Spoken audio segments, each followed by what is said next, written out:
The Red Cross responds to nearly 66,000 disasters every year, most of them house fires. Red Cross President and CEO Gail McGovern says you need to develop an evacuation plan and practice it, especially with your children. It takes just 2 minutes for a home to be engulfed in flames. Practice those drills. We all think our kids know what to do. They don't. We need to teach them. We have started a large campaign where we're going into vulnerable communities and helping install smoke alarms. Already 92 lives were saved, and 4 of those lives were saved by a 5-year-old girl who remembered what we taught them during these fire drills, and she got her family out. We also have a slew of free apps that people can download onto their smartphones. It's what to do in every kind of disaster you can imagine, how to prepare and how to recover. To help support all the Red Cross does and to make a financial donation, go to redcross.org. That's redcross.org.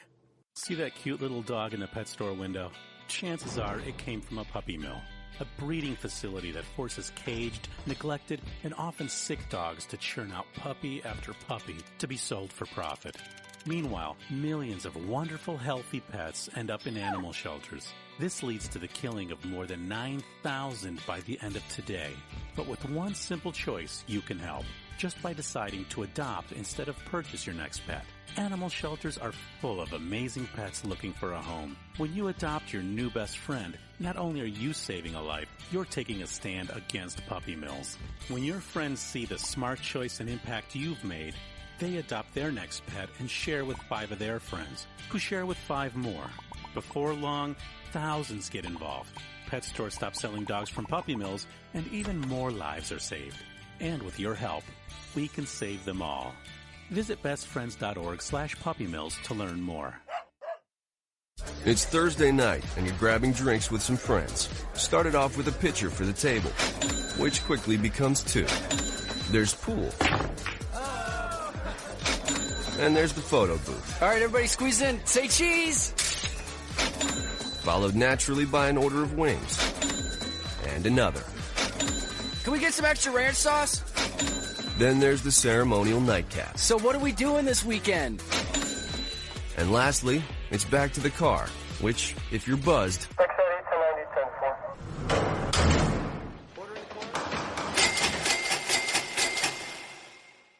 could be the most expensive night of your life.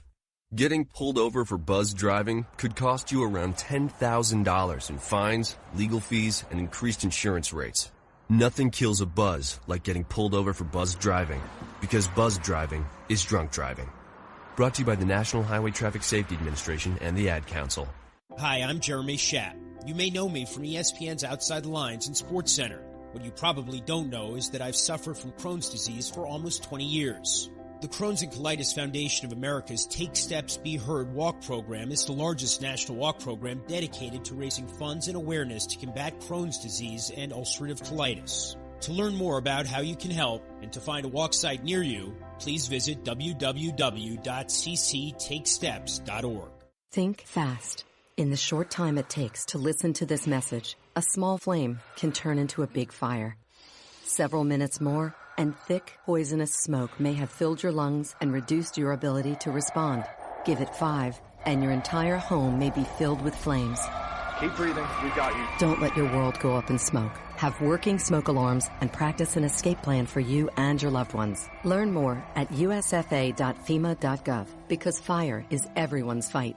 Have you mixed your pain meds, your sleep meds, your allergy meds? Call the Poison Helpline. Has your child eaten a tube of toothpaste, a chip of paint, a wild mushroom? Call the Poison Helpline. Have you been bitten by a spider, a snake, an insect? Call the Poison Helpline. Poisonings can happen at the home, on the job, or in the great outdoors. Call the Poison Helpline first for fast, free advice from medical professionals. Call 1-800-222-1222 anytime, anywhere. 1-800-222-1222. Save the number, save a life. Brought to you by the U.S. Department of Health and Human Services. Every day, the men and women of the United States Marine Corps demonstrate their commitment to defend the American way of life. Since 1775, we have served our nation as a force in readiness. From combat operations to humanitarian assistance in every corner of the world. No matter where the mission takes us today, or wherever our country needs us tomorrow, we always remember the land we call home. As Marines, we take a stand for each other, for our nation, for us all, the few, the proud, the Marines. Hi, I'm Hillary Duff.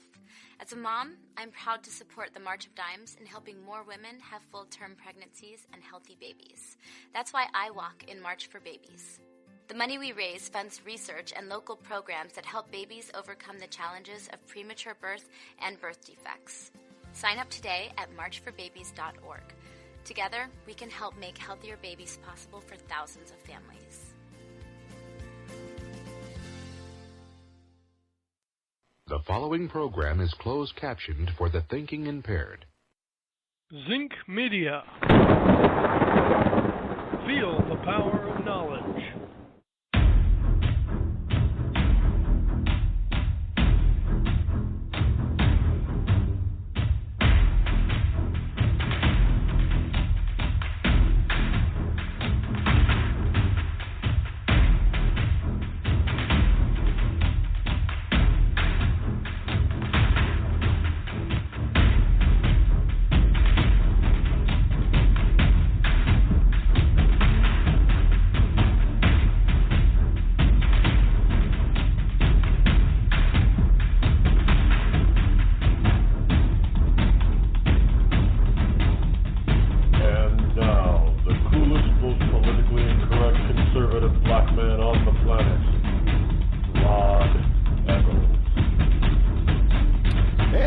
Excuse me, good morning to you, one and all. It is I, your lovable host, Rod, coming to you live from the Bunker Eye studio, somewhere within the great granite state of New Hampshire, where the state motto is live free or die. It is not government or bust. Here it is on Thursday, March number 2 in the year of our 2017. Oh, geez, almost another week in the bag. Call-in number this morning is 603-835-3226. I got to tell you, I started off this morning a little upset, and not because of what the Democrats or anybody else in politics has been doing. Oh, those people piss me off on a daily basis. That's a guarantee. That's not going to change anytime soon. Even if I were to become, God forbid, even if I were to become a snowflake, obviously snowflakes get angry pretty easy about whatever people on the right do. So it doesn't matter which side of the political aisle I would be on. People would, politicos and their extreme supporters would tick me off daily. No, I was ticked off this morning simply because of a service that I was paying for was not working. Now, I had been scratching my head wondering what the hell was going on with certain things that I was doing and how come all of a sudden it stopped working. Why was I not getting results? So I thought, you know what? This is pretty stupid. Why didn't you think of this before? Why don't we just test the whole system? So sent out a test. Found out that the one of the services that I'm paying for doesn't work.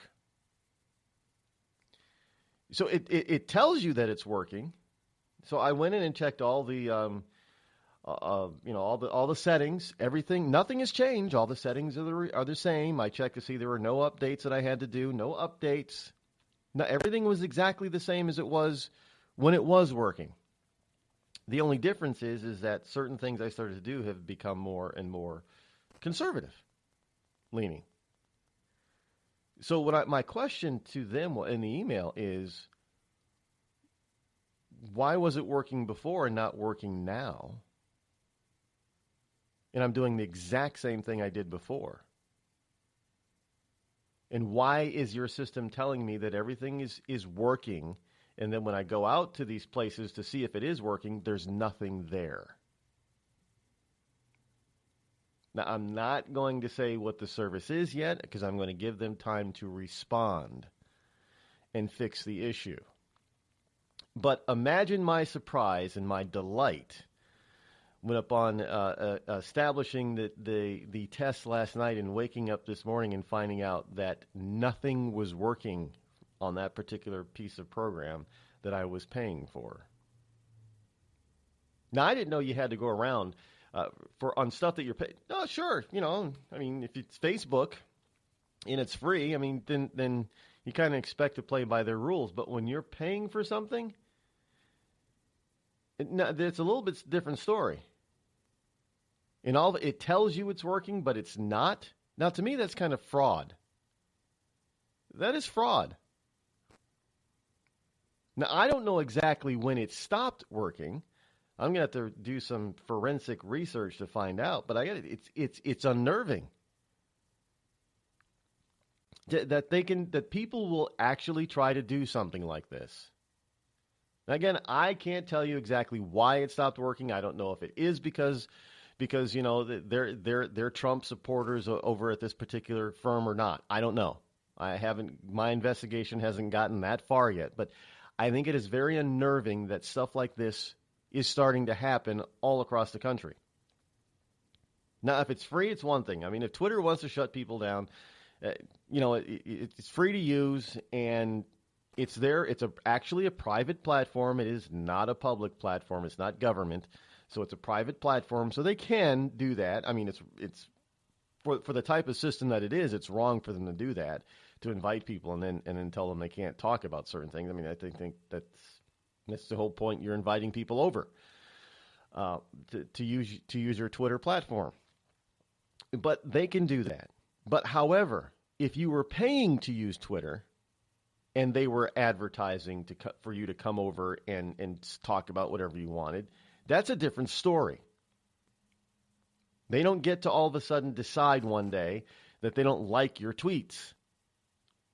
Doesn't work that way. That's called fraud. And they don't get to stop you from tweeting without telling you, or by telling you, oh yeah, your tweet went out, and your tweet does not go out.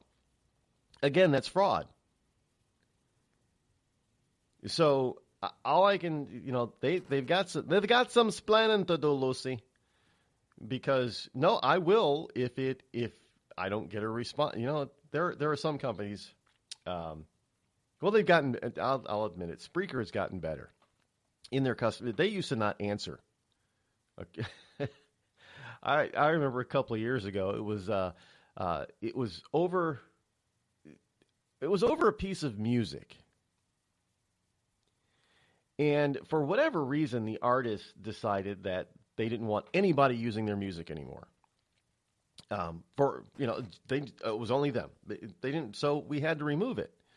But somehow it got stuck on Spreaker. And I kept getting emails from this artist saying, man, you got to remove it. I said, I did remove it. And I didn't know what was going on. I couldn't figure it out. So I contacted customer service at Spreaker. And I would copy him to let him know that I was trying to figure out what the hell was going on. I didn't get a response for them for 2 months. Literally, nothing. I got no response from Spreaker until finally I said, you know what? It's out of my hands. I've been trying to figure this out and get you guys to help, but you're not. So now I'm going to direct him to have his lawyers get in touch with you. Now, as soon as I said that, boom, within 6 hours, I got a response. And they told me exactly what the issue was, and they fixed it. Like, wait a minute. I've been emailing you every other day, literally every other day, copying this guy to this artist, because I didn't want him coming and suing me for doing something that he told me I couldn't do anymore. So every email, I copied him, so he knew I was trying. I said, you know what? I'm fine. I'm done with this. His lawyers are probably going to contact you. And then, boom, I got a response and they got it fixed. I don't know why it had to go that direction for a response to happen. But I will say Spreaker has gotten a lot better with their customer service since then. Now, it's good to improve. But, and again, it was a service that obviously I was paying for because Spreaker is not free. So that's unacceptable. Now they're more acceptable. Their customer service level is more acceptable. Before, that was not acceptable. So I don't understand why people do that. I really don't. It ticks me off to no end. You can't advertise one thing, take people's money, and then not deliver. That's called fraud. So we will give this service time to, and no, they don't get 2 months. They get 1 business day. And that's it. I'm just, look, we're dealing with a bunch of people already that don't do and deliver what they say they're going to do and deliver. I guess the American people, well, not just the American people, worldwide, we've been used to this kind of thing because it's happened over and over and over again. And now all of a sudden we're starting to get people, in politics especially, we're starting to get people who we elect, who actually are at least trying their damnedest to deliver on what they said that they were going to deliver. And when that happens, the establishment, who constantly goes out there and promises us stuff and then doesn't deliver it, doesn't even try to deliver up on it, well, they want to complain and bastardize the person who is living up to their promises. Now, where is all this leading? Well, evidently, there is some news out there, and it's rather discombobulating at best. But evidently, and of course we already knew this, but there is evidence that Obama is coming back, and his goal is to somehow oust President Trump via impeachment or getting him to resign. And now this came to me via InfoWars. I know some people are saying, oh, Rod, that's Alex Jones. Well, got to tell you, I don't get a lot of stuff from Alex Jones or InfoWars, but when you do a little bit of research and you find that Alex Jones gives a link to none other than Daily Mail. So Alex Jones isn't finding this out on himself and reporting a conspiracy theory. He's reporting something that was printed in the Daily Mail. Folks, this stuff is serious, and you need to understand it. You need to know the powers of evil and the principalities of evil, that is, evil forces that are out there working against Donald J. Trump. Barack Obama has invited someone into his new 8,200 square foot home in D.C. That mansion that he's leasing. Because, which one is it? Malia, the youngest one? Sasha's the older one, right? Or is it the other way around? I don't know. I don't care. Anyway, the youngest daughter of the Obamas is still in high school. And they said that they would, I don't know how they can go on like a 3-week vacation and still have their kid in high school. Where the hell was she? Sasha's the youngest, because Malia was off in Colorado at the Sundance Film Festival not too long ago. So I don't know how they can go off on a vacation. Where was Sasha? Is she back home by herself? Going to high school? Staying with friends? She doesn't have any grandparents, as far as I know. In any case, in this 8,200 square foot, big enough. I'm not disparaging the Obamas from living in a big house. I mean, that's fine. They can afford it, as long as we the people are. We're paying for the security, but as long as we're not paying the rent or the mortgage, it's fine by me. If they can afford to live in that house, great. Being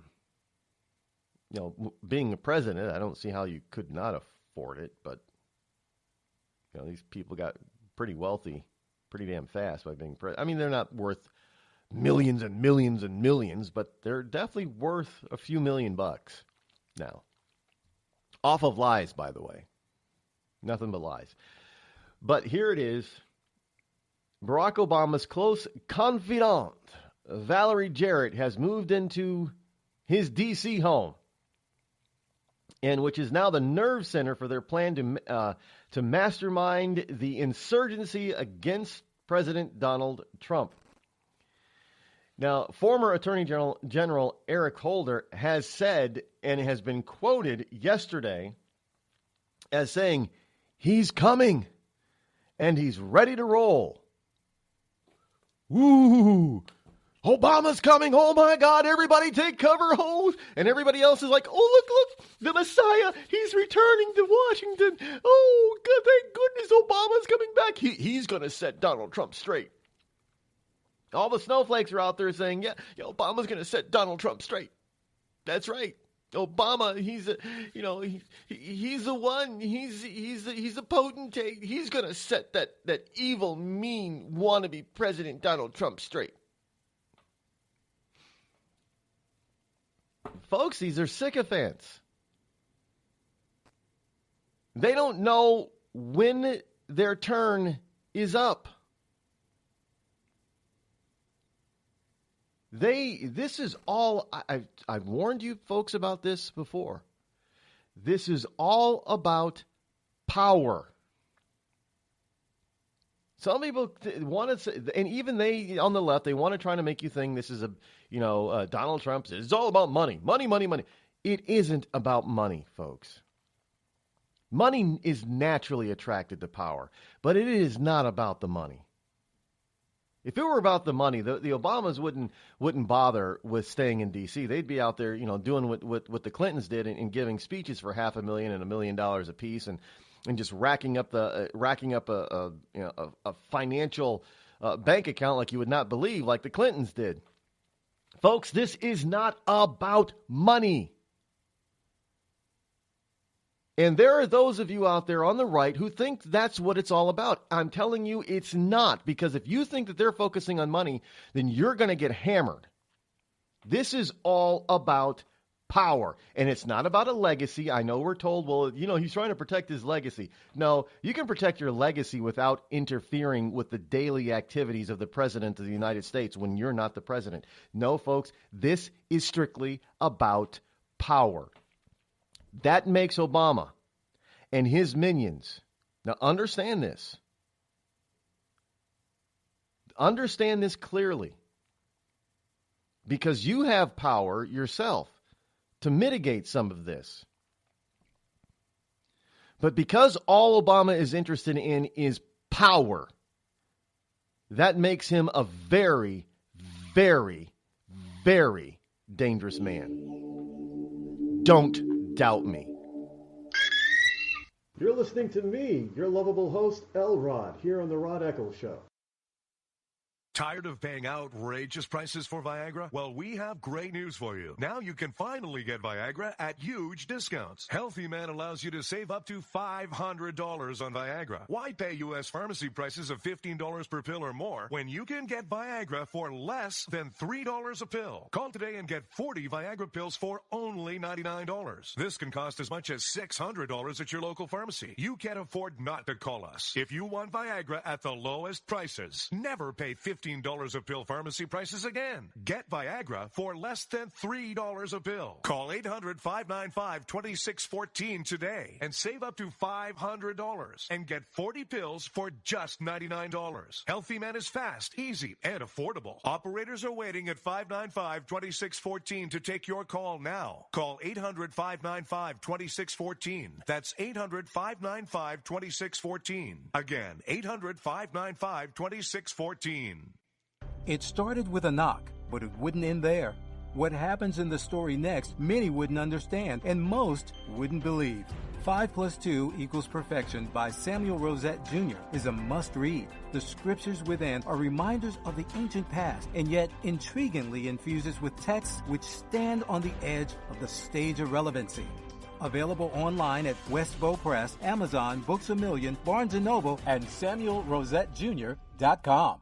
We've all heard of male enhancement, but now there's an expert on true male enhancement in the areas that really count. In Herb Ellis's book, Husband 2.0, Real Male Enhancement, you'll find answers to questions like, why doesn't she want to have sex? A quick start, quick results workout guide. Plus, what you can do as a side hustle to make money now. With all the great tips in this book, every man can benefit.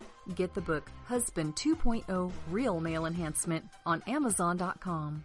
You know, a couple of weeks ago, a long-haired young person came into our bank and said to me, I bet you won't lend me money to buy an electric guitar. Well, he was making $100 a week, and he was over 18, and I said, I bet you I will lend you money to buy an electric guitar. And I did. So what happens? The punk gets busted for possession of dangerous drugs, and we're out $350. There's one thing about kids nowadays. You don't have to give them credit. Universal Bank. We trust you. About as far as we can throw you.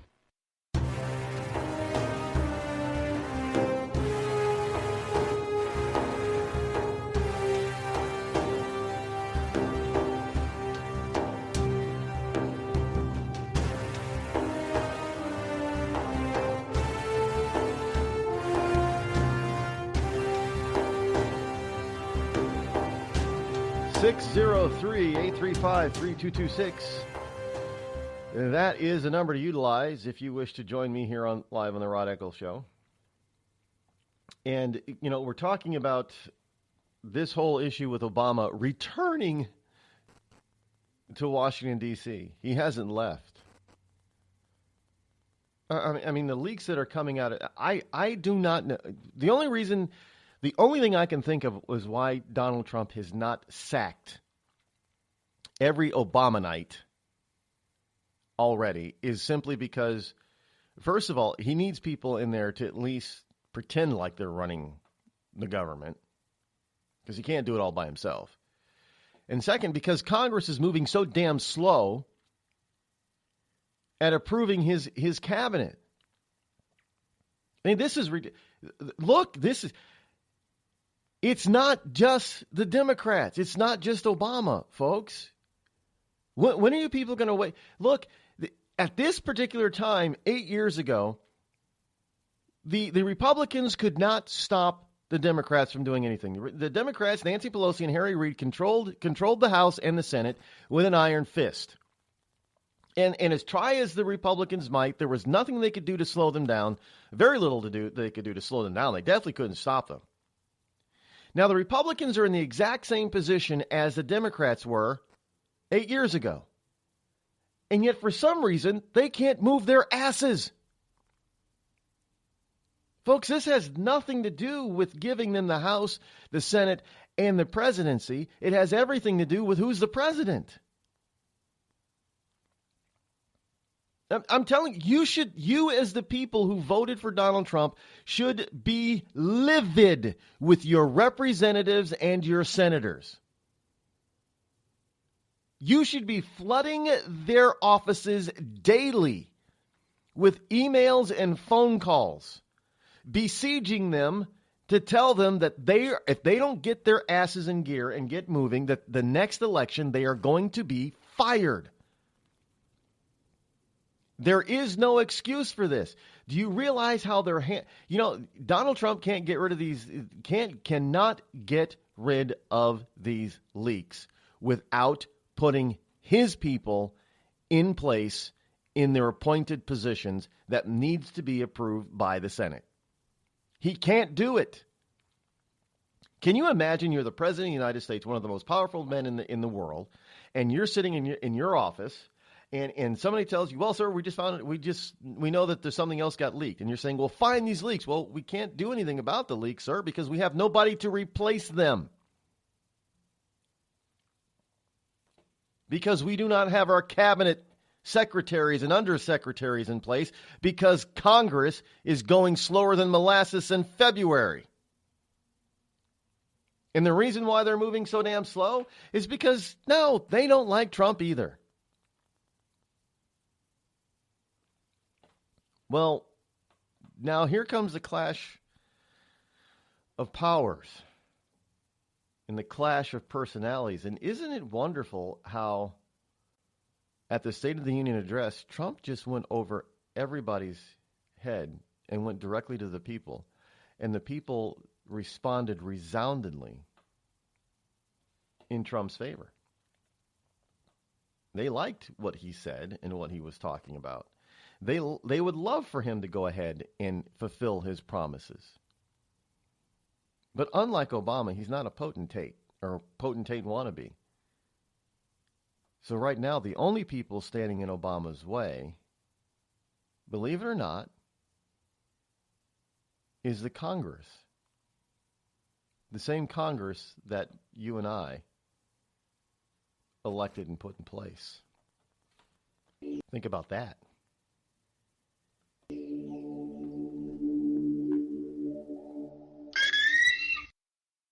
The Red Cross responds to nearly 66,000 disasters every year, most of them house fires. Red Cross President and CEO Gail McGovern says you need to develop an evacuation plan and practice it, especially with your children. It takes just 2 minutes for a home to be engulfed in flames. Practice those drills. We all think our kids know what to do. They don't. We need to teach them. We have started a large campaign where we're going into vulnerable communities and helping install smoke alarms. Already 92 lives were saved, and 4 of those lives were saved by a 5-year-old girl who remembered what we taught them during these fire drills, and she got her family out. We also have a slew of free apps that people can download onto their smartphones. It's what to do in every kind of disaster you can imagine, how to prepare and how to recover. To help support all the Red Cross does and to make a financial donation, go to redcross.org. That's redcross.org.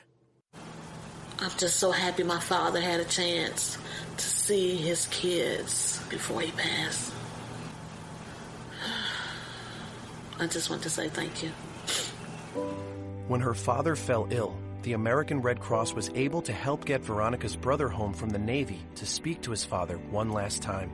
It's thanks to your donations that we can connect military families when they need it most. Please donate today at redcross.org. It's Thursday night, and you're grabbing drinks with some friends. Started off with a pitcher for the table, which quickly becomes 2. There's pool.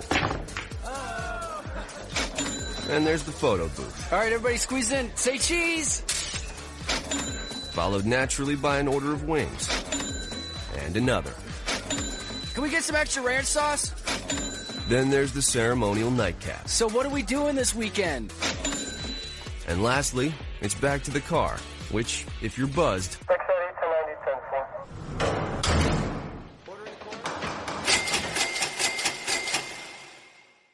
could be the most expensive night of your life. Getting pulled over for buzzed driving could cost you around $10,000 in fines, legal fees, and increased insurance rates. Nothing kills a buzz like getting pulled over for buzzed driving, because buzzed driving is drunk driving. Brought to you by the National Highway Traffic Safety Administration and the Ad Council. Every day, the men and women of the United States Marine Corps demonstrate their commitment to defend the American way of life. Since 1775, we have served our nation as a force in readiness. From combat operations to humanitarian assistance in every corner of the world. No matter where the mission takes us today, or wherever our country needs us tomorrow, we always remember the land we call home. As Marines, we take a stand for each other, for our nation, for us all. The few, the proud, the Marines.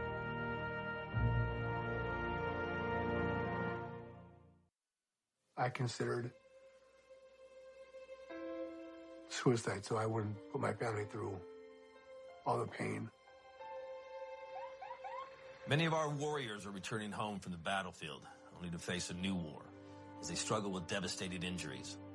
At Wounded Warrior Project, we understand. We're there to help. Even though you think you're broken, you're not. It's the physical and the emotional healing that Wounded Warrior Project provides.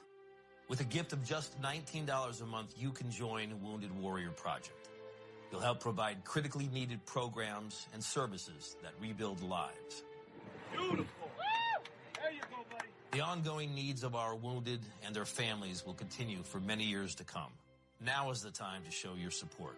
Call now or go online with your gift of just $19 a month, and we'll send you this Wounded Warrior Project blanket. It made me feel that there's people out there that care about us. After this event, we can finally maybe start to heal as a family and move forward. We need your help. The families are hurting. For many of our wounded heroes, the greatest casualty is being forgotten. That's why your gift of just $19 a month is so important.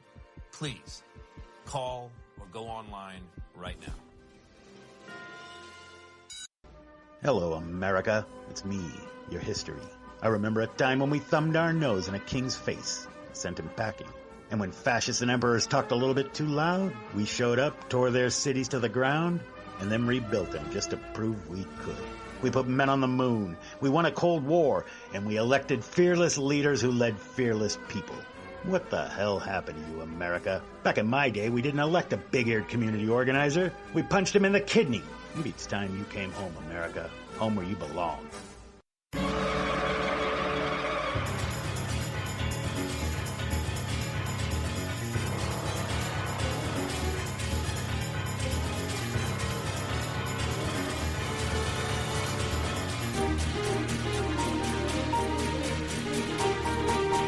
Welcome back.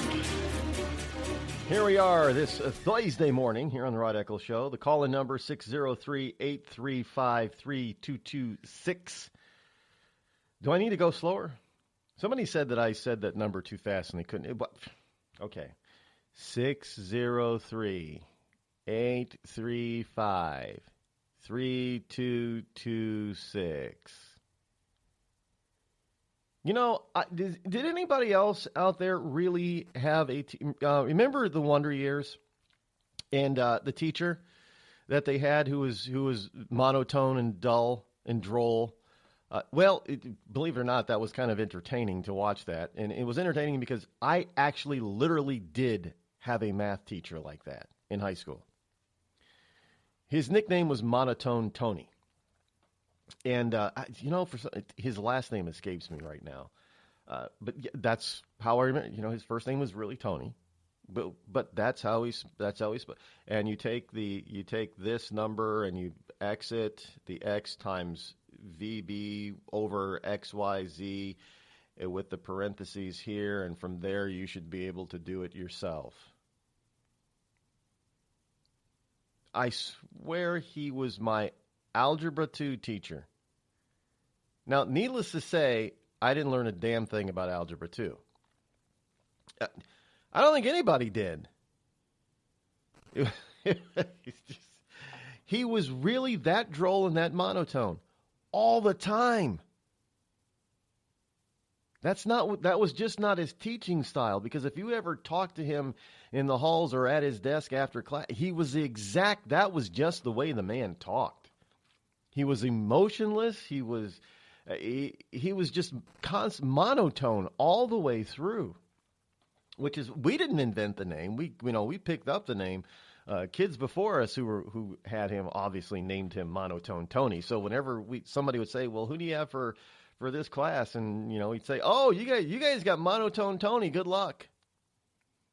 And that's how the names get passed down, because kids will talk in the halls and tell, especially at the beginning of the new year, tell their friends and everybody else who they have for teachers. And, of course, if there's already nicknames of those teachers, the older classmen will let them know what those nicknames are. And the older classmen definitely told us what the nickname for this particular math teacher was, Monotone Tony. The funny thing is now that you think about going back to most of my teachers, they would be there. They would, if most of them cannot still be alive, I would not believe that they are, honestly. Because some of them were pretty old back then. They were in their 40s and 50s. Now you're talking going back a few years. So they'd probably be in their 80s, 90s, and above today if they were still alive. And that's kind of unfortunate to think about, but that is the truth. Now, if you were a Generation Xer or a baby boomer, how often do you think about your old teachers from grade school and middle school and high school? And do you realize that they're probably not still on this earth with us? I mean, for some of us, that might be a sad thought, because I'm sure all of us have had a favorite teacher. And the problem is that because we haven't seen them since we left school, we probably still have etched in our brains, in our minds, of how they were the last time we saw them. And of course, decades could have passed and they don't look anything like they did back then. if they're still even alive. That's the march of time. In one sense, it's very sad because you have fond memories of some of your teachers, I'm sure. And even the ones that you didn't like, the memories that you have of them are actually kind of fond too. You know, maybe at the time we didn't particularly like Monotone Tony, but I can look back at that class and that guy and that teacher with kind of fondness and like, yeah, he was so droll. And you find it hard. It starts to morph into a myth because you haven't seen them in so long, and of course we know how the mind sort of embellishes on memory, or does it? You know, they've done experiments on this, and the experiments have been inconclusive because they've been all over the map. And they've said that, you know, yeah, you're over years and years and years, and you replay the image in your head and replay it, you embellish upon it. And then some studies say, no, the human memory is actually pretty damn accurate. So I don't know which way to go with that one. I don't think I'm embellishing at all when it comes to Monotone Tony. He really was that droll. But if he's still alive, I wonder how he's doing. I do. I doubt he's still. He would have to be. He's 90 plus by now. I mean, it's still possible, but highly unlikely, I would assume. I don't know if he had any bad habits. I don't know if he drank or if he smoked because he never did any of that at school. And he seemed to be somewhat healthy back then. You know, he wasn't fat. He wasn't a fat teacher. So you never know. I mean, but do you ever really think about your old teachers?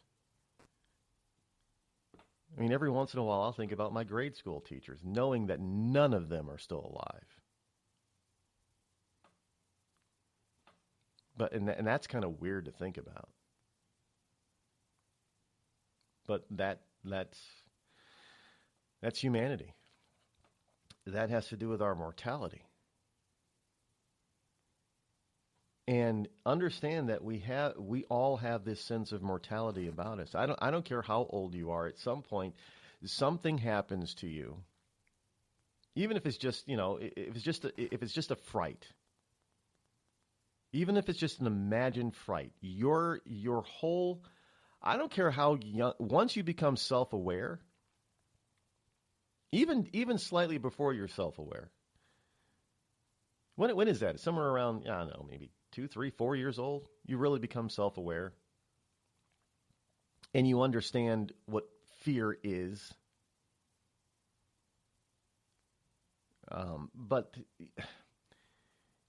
once we become self-aware, at least, we all have experienced some sort of dire mortal moment where the fight or the flight or fight response kicks in for your survival.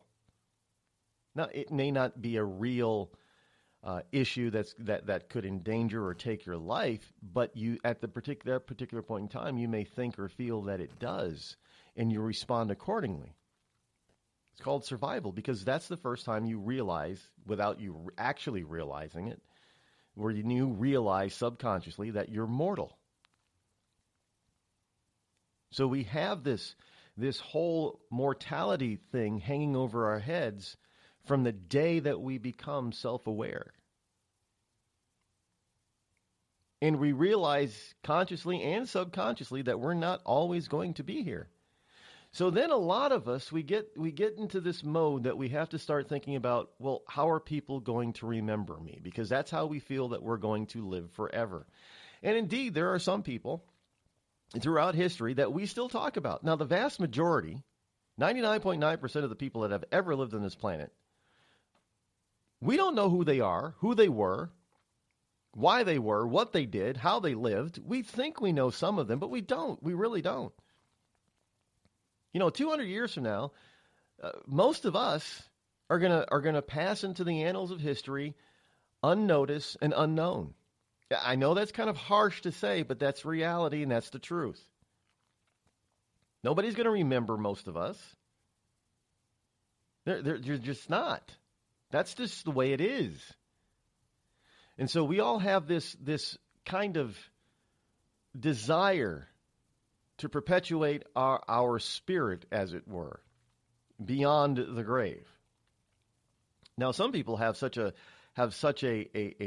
longing for this that they will project themselves into our psyche so that they linger beyond their usefulness.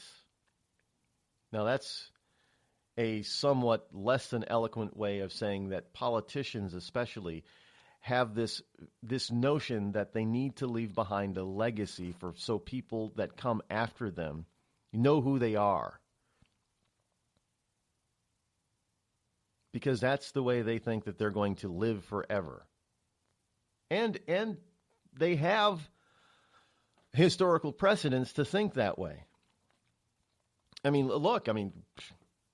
Look at some of the people that were rulers and movers and shakers centuries ago. We're still fascinated by the life and time of Egyptian pharaohs like Tutankhamun. Come on, King Tut. Right? Are we ever going to forget that name? Are people ever going to stop being fascinated by who that kid was? No, and you get some modern politicos, and this has been true all down throughout history. You're going to get some modern. Let's face it, not all presidents are memorable. They will be remembered as being a president, but only in the annals of historical text. Because who comes to mind? Does anybody really think of Benjamin Harrison when they think of presidents? Of great presidents? No. He's a forgotten man. He really is. But through our country's history, there are a few presidents who not within our lifetime, but who came before us, who we know about. George Washington, Thomas Jefferson, Abraham Lincoln, Teddy Roosevelt. Those are just some of the few that come to mind. But we don't think often about the Adams, like John Adams and John Quincy Adams. We don't often think about them. We don't call them great presidents because they did not establish themselves as being such. Not saying that either one of those two men or any of the other presidents were necessarily bad presidents. They weren't president at a time that helped them become famous throughout history. George Washington, obviously, because of his accolades as basically a war hero, if you want to call him that, and being the first president. Abraham Lincoln, oftentimes, is it the person that becomes famous, or does the time period in which they serve make them famous? I think it's a bit of both. And so you have Barack Obama, who really is a historian. He knows his history. Trust me, he knows. And he fully understands what it takes to have a legacy that is memorable. And right now, what Donald J. Trump is doing is dismantling that legacy. And let me tell you something. When people have it in their mind, it is like a mental sickness. When they have it in their mind that they are great and that they need to go down in history as once being great when they were on this planet, they will do anything. And I mean they will do anything to preserve that perceived greatness. They will lie, they will cheat, they will steal, they will collude, they will do things all manner, including things that may be construed as being immoral and illegal. Now, we cannot prove that he is currently directing the shadow government that is causing all these leaks, but understand a lot of these leaks are illegal. And if he's directing those leaks, That's collusion. That's also illegal. So when I tell you this guy returning to Washington, D.C., now, Donald Trump is a formidable foe. Make no mistake about it. But what we have to understand, that we had a guy in office for 8 years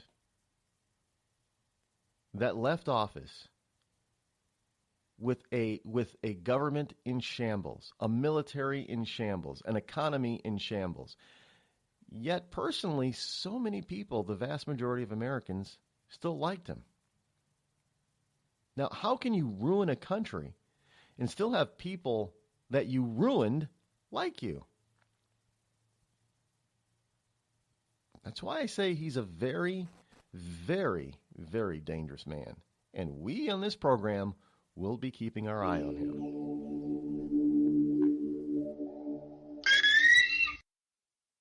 Tired of paying outrageous prices for Viagra? Well, we have great news for you. Now you can finally get Viagra at huge discounts. Healthy Man allows you to save up to $500 on Viagra. Why pay U.S. pharmacy prices of $15 per pill or more when you can get Viagra for less than $3 a pill? Call today and get 40 Viagra pills for only $99. This can cost as much as $600 at your local pharmacy. You can't afford not to call us. If you want Viagra at the lowest prices, never pay $15 a pill pharmacy prices again. Get Viagra for less than $3 a pill. Call 800-595-2614 today and save up to $500 and get 40 pills for just $99. Healthy Man is fast, easy, and affordable. Operators are waiting at 595-2614 to take your call now. Call 800-595-2614. That's 800-595-2614. Again, 800-595-2614. It started with a knock, but it wouldn't end there. What happens in the story next, many wouldn't understand, and most wouldn't believe. 5 + 2 = Perfection by Samuel Rosette Jr. is a must-read. The scriptures within are reminders of the ancient past, and yet intriguingly infuses with texts which stand on the edge of the stage of relevancy. Available online at Westbow Press, Amazon, Books A Million, Barnes & Noble, and SamuelRosetteJr.com. We've all heard of male enhancement, but now there's an expert on true male enhancement in the areas that really count. In Herb Ellis's book, Husband 2.0, Real Male Enhancement, you'll find answers to questions like, why doesn't she want to have sex? A quick start, quick results workout guide. Plus, what you can do as a side hustle to make money now. With all the great tips in this book, every man can benefit. Get the book, Husband 2.0, Real Male Enhancement, on Amazon.com. You know, a couple of weeks ago, a long-haired young person came into our bank and said to me, I bet you won't lend me money to buy an electric guitar. Well, he was making $100 a week, and he was over 18, and I said, I bet you I will lend you money to buy an electric guitar. And I did. So what happens? The punk gets busted for possession of dangerous drugs, and we're out $350. There's one thing about kids nowadays. You don't have to give them credit. Universal Bank. We trust you. About as far as we can throw you.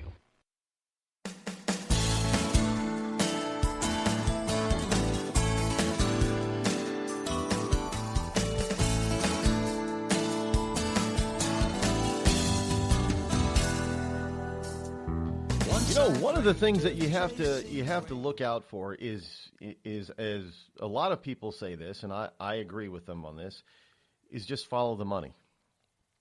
Now, I know some people are saying, but Rod, you said money isn't about power. No, it's not. But money is a tool of power. Money is naturally attracted to power. Money is just a tool for the powerful. And money allows the powerful to stay in power or to gain more power. Really does. Always has.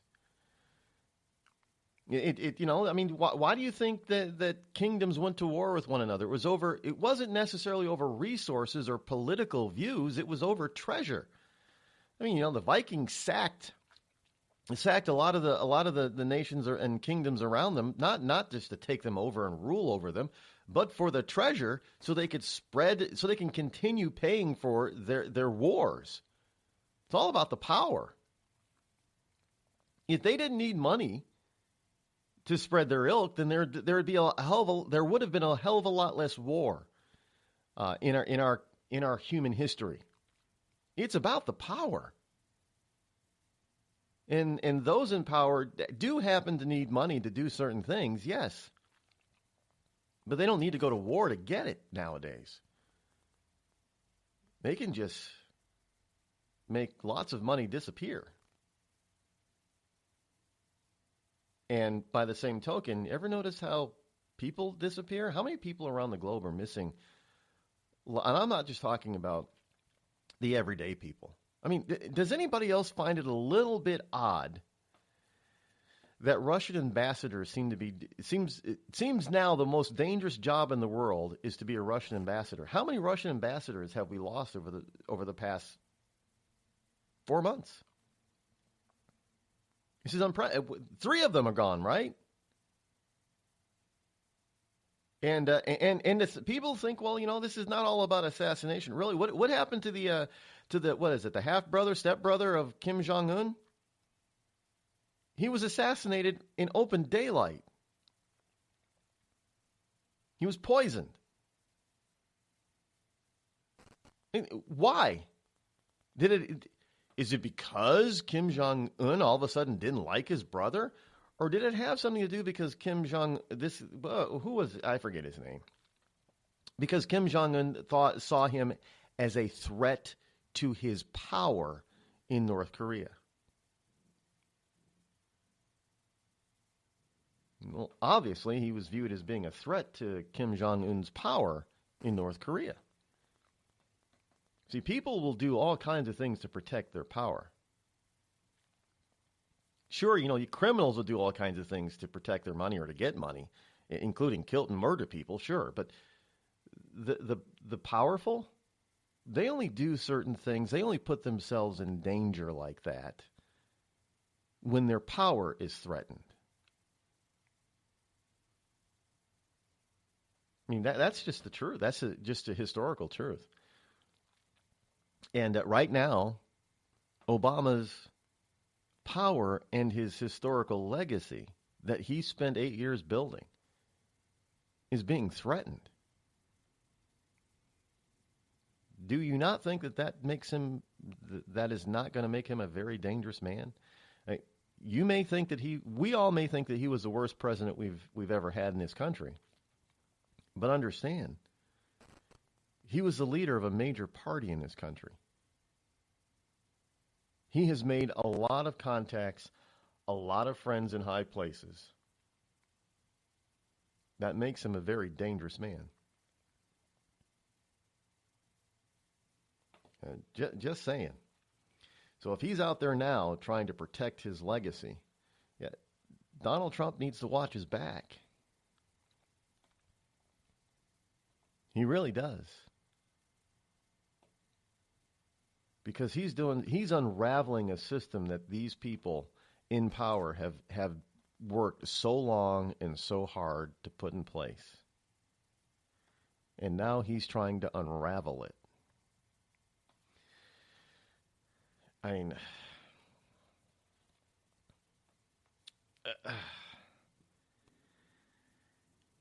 just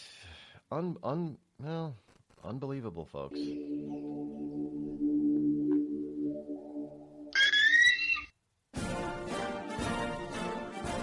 America is America because it is so American. The children, they are the future of children, and she loves the children. Diversity is diverse when diversity is diversified. For a future you can see, for a future that brings with it all the hopes of tomorrow. By doing everything we did yesterday, we need a leader, we need a champion, we need her. Vote for me! It's enough now! Give me it! It's mine! I want it! Just give me it! I want it now!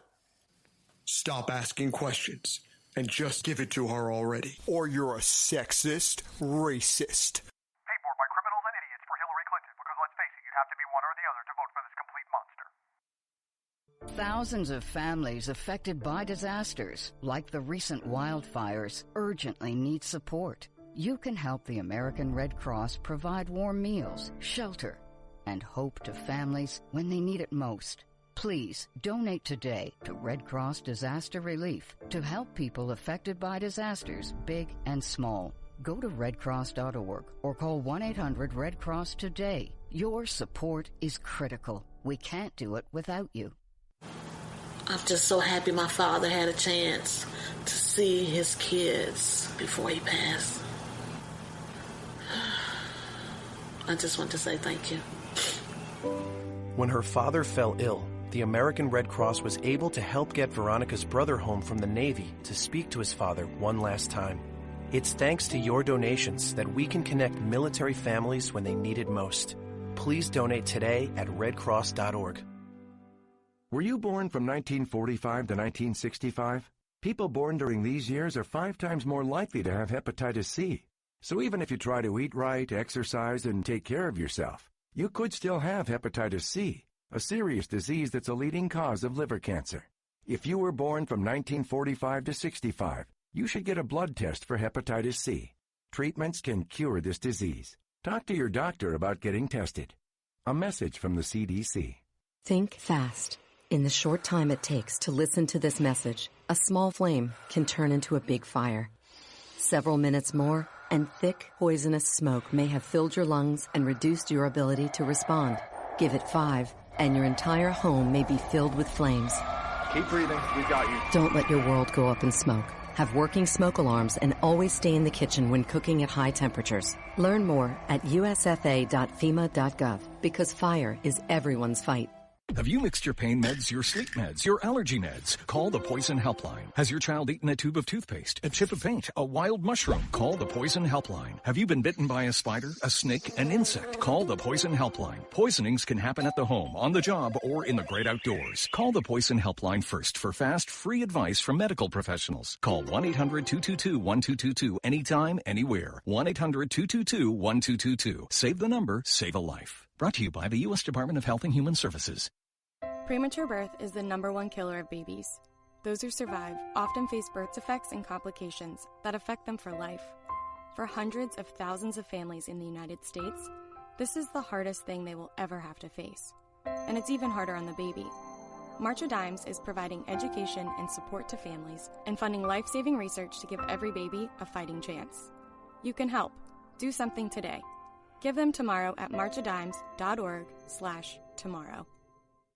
It's pretty amazing when you consider that 7 years ago, we didn't have the treatments we have now.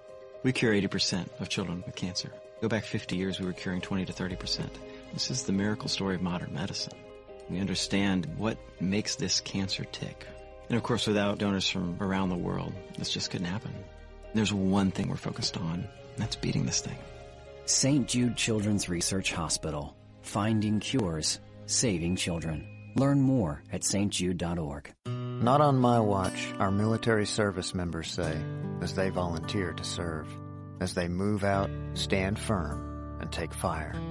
So not on our watch, we say, to the severely ill or injured veterans who can't get the care they deserve to live full and independent lives, even when there's no government funding or a nursing home seems like the only option. We won't leave one warrior behind. Not on our watch. Join us at findwwp.org. Every day, the men and women of the United States Marine Corps demonstrate their commitment to defend the American way of life. Since 1775, we have served our nation as a force in readiness. From combat operations to humanitarian assistance in every corner of the world. No matter where the mission takes us today, or wherever our country needs us tomorrow, we always remember the land we call home. As Marines, we take a stand for each other, for our nation, for us all. The few, the proud, the Marines.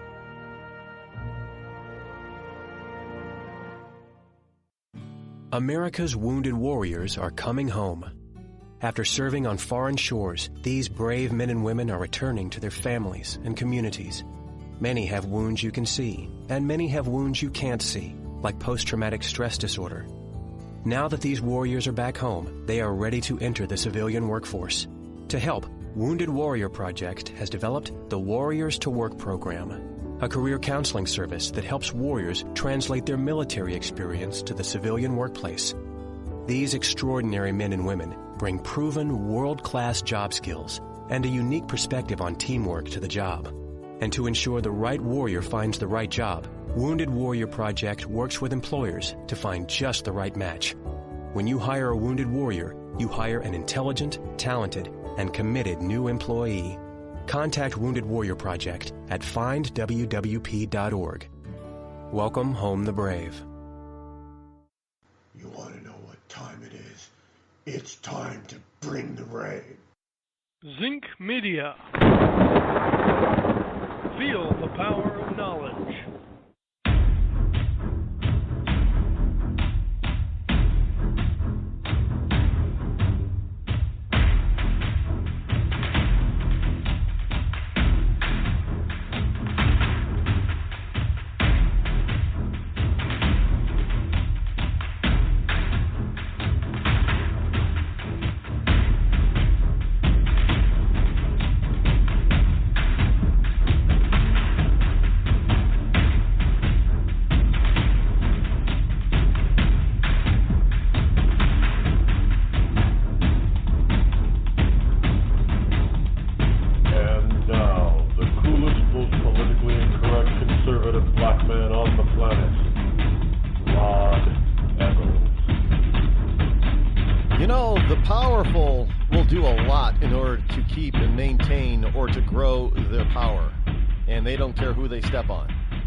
And you know what? I don't want any part of that, actually. People ask me all the time. They're still asking me, well, why don't you run for office? I'm not interested. I'm not interested in power. I'm not interested in it at all. And I had the last time somebody asked me that, and they even offered, hey, you just tell. And this guy had some pull in his area, in his state. He said, you just give me a call when you're ready to run for public office. I don't even care if it's just for governor of your state. We can set up a PAC here for you. And he gave me his card and his number. And he said, call me anytime. I am serious. And he looked me dead in the eye when he said it. And I said, well, I appreciate it. I really do. Thank you for that. I appreciate your confidence. But I'm not really interested in running because I'm not interested in power. And he said, that's what makes you a formidable and dangerous man. And you know what? He's right. Those of us who don't seek power, we can be very formidable and dangerous. Our very first president, George Washington, the Continental Congress basically offered him a monarchy. George, you can be our king. George said, are you crazy? I'm not interested in that kind of power. And besides, we just got through fighting against the king. Why the hell would I want to do that?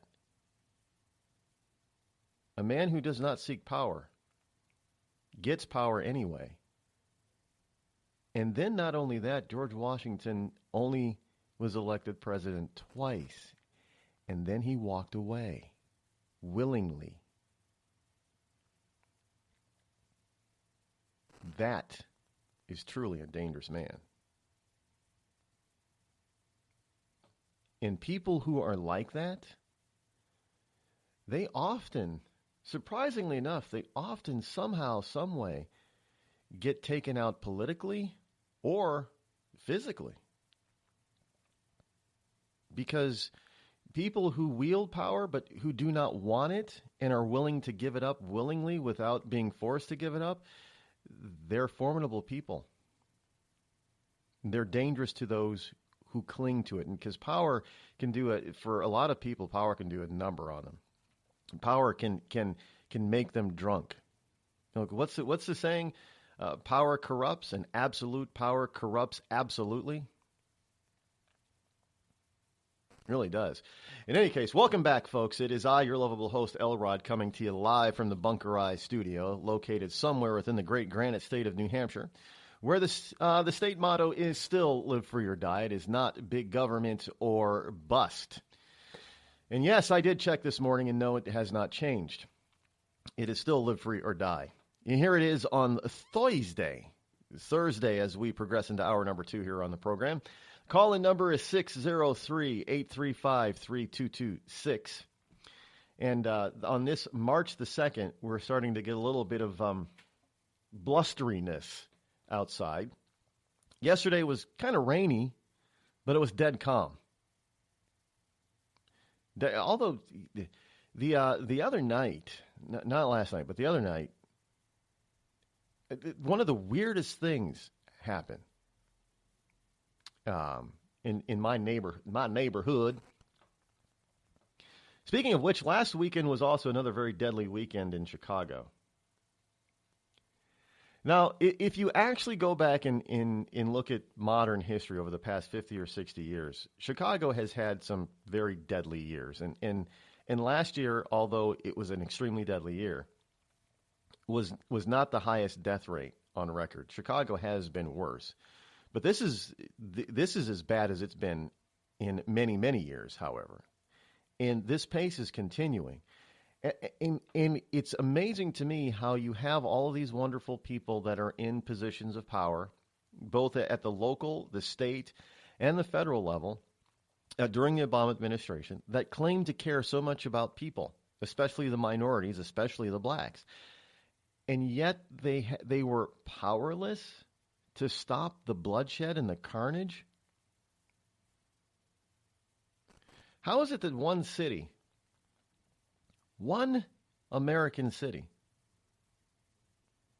can have as many deaths in a single year as an entire war caused over more than a decade? I mean, do people realize that we have not lost as many soldiers in Iraq since we were there, since we went in there, 15 years ago now, as we lost in Chicago last year? I mean, that's insane. And you're telling me that these people that are in power, most of them white, by the way, and don't get me wrong, I'm not saying that they're racist, because they're not. They're not necessarily racist. But I mean, just look at it. You got a bunch of Democrats in some of the most deadly cities across the country, and they've been in power for decades. Decades. And even when you get blacks in power in these places, like Detroit, they're still liberal Democrats, but they're corrupt. Look what they did to Detroit. Now, it wasn't a bunch of white people that ran Detroit into the ground. Oh, yeah, some white people started it. But over the past, decade or so, it's been black people that have been fully in charge of Detroit. And look what they've done to it. Corruption doesn't know skin color, by the way. It doesn't. It doesn't care. It is not prejudiced. It is not racist. It is not bigoted. It does not care. Corruption is corruption. I mean,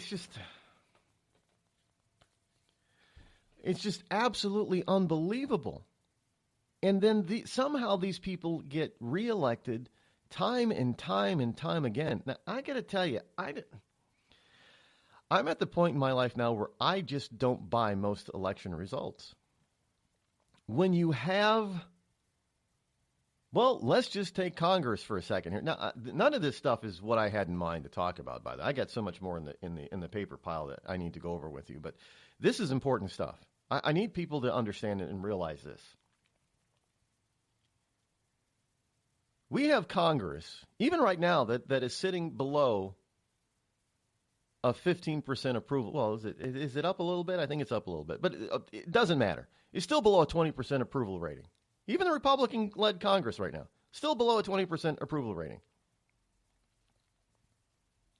And yet the president, Donald Trump, depending on what poll you're looking at, I mean, It's hard to think and believe about any of these polls because his approval numbers are in the 30s, range from the 30s to the 70s right now. It's just ridiculous. But let's just meet it somewhere in the middle. Let's just say his approval is at dead 50%. Well, let's even take the low end. Let's say his approval, I think the lowest I've seen him at is 33%. Let's just say the president's approval number is now at 33%, which is actually a lie, but let's just use that for shits and giggles, shall we? Do I need to label this program as explicit from now on instead of family friendly? I probably should. Well, let's just use that for turds and giggles, shall we? Okay, his approval rating is still higher than that of Congress. Now, the Democrat-led Congress, I saw approval ratings as low as in the single digits. So if Congress is made up of a bunch of individual members, and they have an approval rating of 9, 10, 15%, less than the sitting president, and yeah, Congress had a lower rating than Obama did. Congress had a lower approval rating than George W. Bush did. Had a lower approval rating than Bill Clinton did. Now, if we have all these low approval numbers, meaning people don't like what Congress is doing and in turn don't like the members of Congress, how the hell is it that all of them, almost all the time, at such a high rate, get reelected? Now, I know that I tried to explain this before because it has been explained to me that people say, well, it's not my congressman and it's not my senator that's the problem. It's the other states and other districts' congressmen and senators that are the problem. Well, that doesn't fit the mold. That doesn't work anymore. Because these low numbers would mean that you know what, even your senator or your congressman, that people in their districts don't like them either.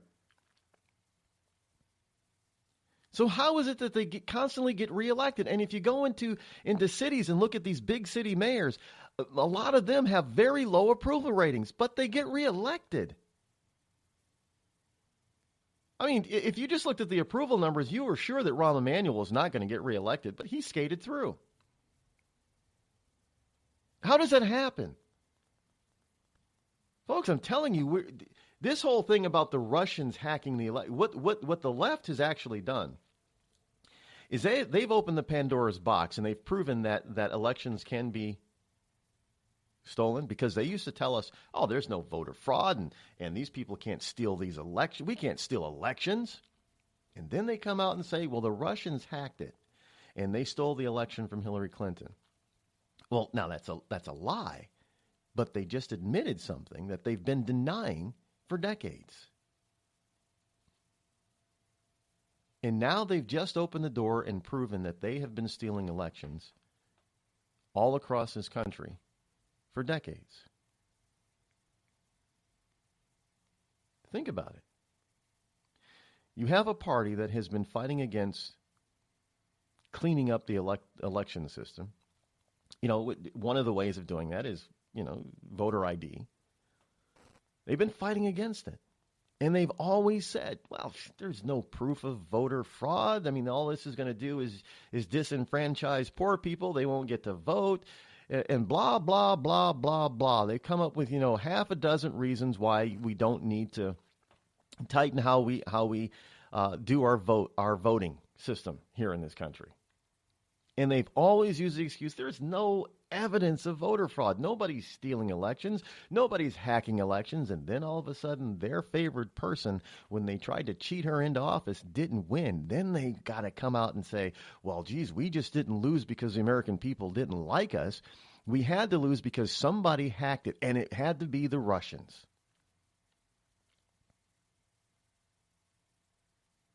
Had to be the Russians. So without even realizing it, the Democrat Party, the party that has always stood in the way of cleaning up our election system, because they said there is no evidence of it, just proved, even though they didn't prove that the Russians did it, they just proved by their own words and actions that the elections in this country are not safe. And have been stolen for years. That is the only way you explain how these people get reelected over and over and over again when they have such low approval ratings.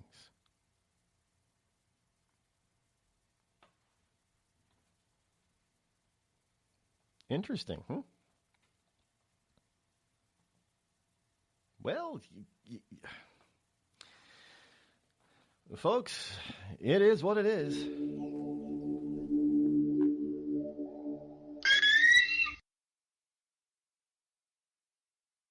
You're listening to the Rod Eccles Show, the coolest, most politically incorrect, conservative black man on the planet. Tired of paying outrageous prices for Viagra? Well, we have great news for you. Now you can finally get Viagra at huge discounts. Healthy Man allows you to save up to $500 on Viagra. Why pay U.S. pharmacy prices of $15 per pill or more when you can get Viagra for less than $3 a pill? Call today and get 40 Viagra pills for only $99. This can cost as much as $600 at your local pharmacy. You can't afford not to call us. If you want Viagra at the lowest prices, never pay $15 a pill pharmacy prices again. Get Viagra for less than $3 a pill. Call 800-595-2614 today and save up to $500 and get 40 pills for just $99. Healthy Man is fast, easy, and affordable. Operators are waiting at 595-2614 to take your call now. Call 800-595-2614. That's 800-595-2614. Again, 800-595-2614. It started with a knock, but it wouldn't end there. What happens in the story next, many wouldn't understand, and most wouldn't believe. 5 + 2 = Perfection by Samuel Rosette Jr. is a must-read. The scriptures within are reminders of the ancient past, and yet intriguingly infuses with texts which stand on the edge of the stage of relevancy. Available online at Westbow Press, Amazon, Books A Million, Barnes & Noble, and SamuelRosetteJr.com.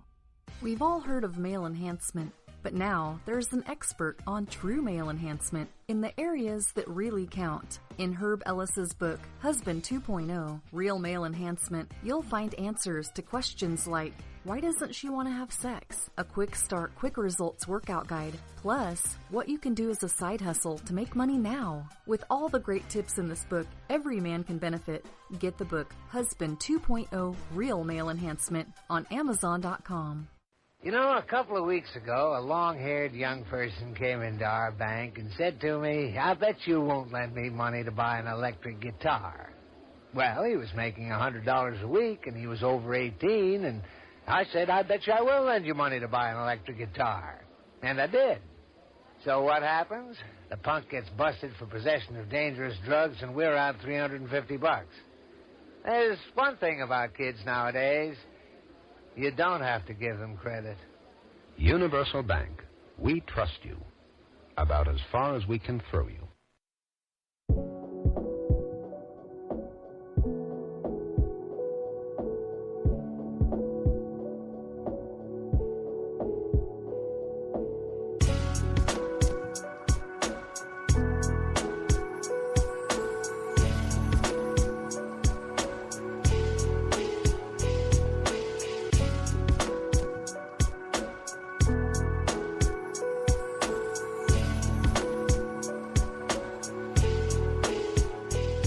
Three 835-3226. Yes, that is the number that you can utilize to call in. You can call in to disagree with me too if you want. That's fine. I like having a lively debate. One of the things that is out there now is it's not new. It's this anti-fracking movement. Now, if you were to follow the science and the reasoning behind anti-fracking, you would think that there would be earthquakes all over the place where fracking is. Now folks, fracking is not new. They make it sound like fracking is new. Fracking is not new. We've been doing fracking for some form of fracking for about a century now. And what all fracking really now this granted, we are going deeper than we did 100 years ago, and we're able to do it not just vertically, but also horizontally, which is, fairly new. It's not all that new. We've been able to drill horizontally for, a couple of decades now.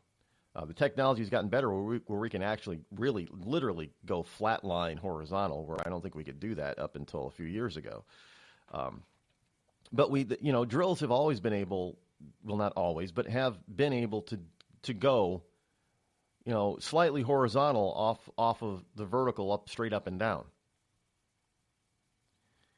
And now we can, I guess the way the technology is, I don't know how the hell they do it, but evidently we can actually go pretty much. If I'm not mistaken, some of the technology that I've read, we could almost do a U-turn drilling, which is kind of interesting.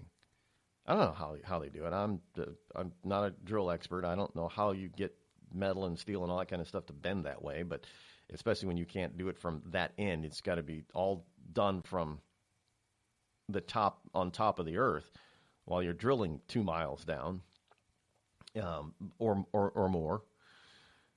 But but the technology is getting to such a point where we can go farther and farther down to get the oil, and we can do fracking farther and farther down.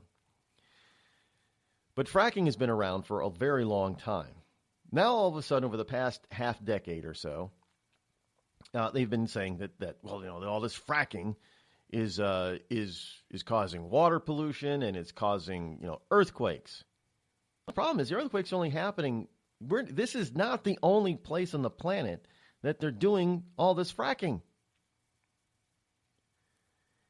And it's not just to get to shale oil, because they say, well, the only reason why we're fracking is to get to the shale oil, because shale oil is harder to extract without fracking. That's not it. They frack all over the globe, but we're not getting all these massive earthquakes everywhere. But here's a story from USA Today. 3 million Americans, primarily in Oklahoma and Kansas, are now at risk for human-induced earthquakes this year. So says a U.S. Geological Survey. Said a U.S. Geological Survey. That is the conclusion of a new report that cites wastewater disposal from fracking as triggering the quakes.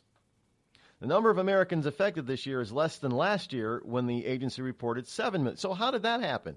We haven't stopped fracking, but the danger's gone down? And how come there isn't increased danger where fracking is going on the most, like up in the Dakotas and in Montana? And just north of the border into Canada? Why aren't those places experiencing an unusual number or increased number of earthquakes? They're not. At least they haven't been reported as they are. I know, folks, I know. It's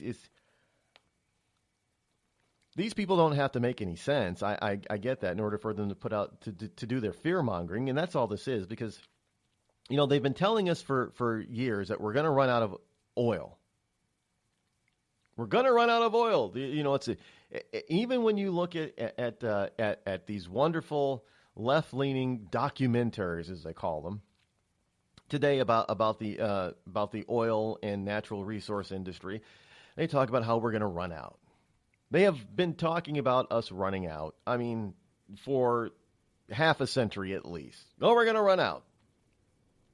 And every time that they say that we're going to run out, we find a way to get to more of it, or we find more where we didn't know it was there before, or we find a way to get to the oil that we knew was there but didn't have the technology to get to before. So it's like every time they say that we're going to run out, we find a new source that pushes that deadline of empty well into the future. And so they keep telling us that it's imperative that we switch over to alternative renewable source now, because we're going to run out. Well, yeah, with the last time I checked and I put all this together, I think that at current technology and current supplies that we know exist, yeah, we are going to run out in about 300 years.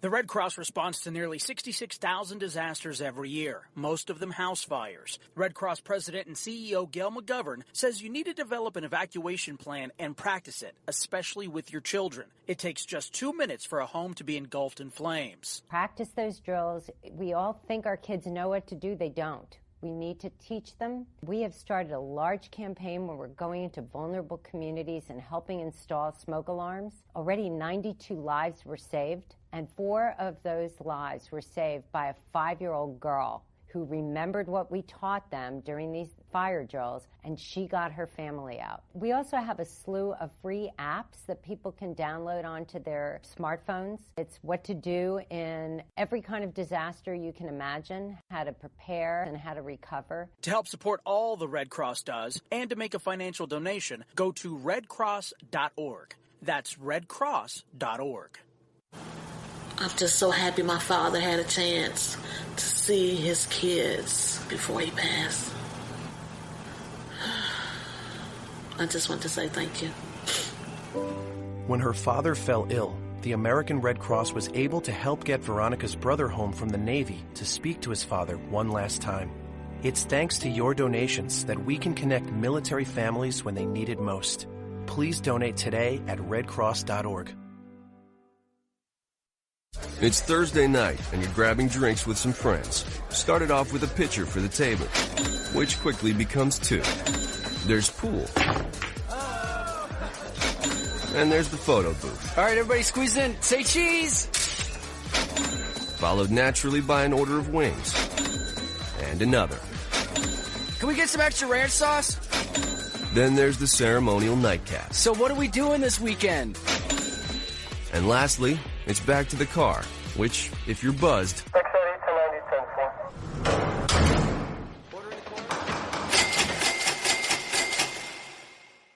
could be the most expensive night of your life. Getting pulled over for buzzed driving could cost you around $10,000 in fines, legal fees, and increased insurance rates. Nothing kills a buzz like getting pulled over for buzzed driving, because buzzed driving is drunk driving. Brought to you by the National Highway Traffic Safety Administration and the Ad Council. Every day, the men and women of the United States Marine Corps demonstrate their commitment to defend the American way of life. Since 1775, we have served our nation as a force in readiness. From combat operations to humanitarian assistance in every corner of the world. No matter where the mission takes us today, or wherever our country needs us tomorrow, we always remember the land we call home. As Marines, we take a stand for each other, for our nation, for us all. The few, the proud, the Marines.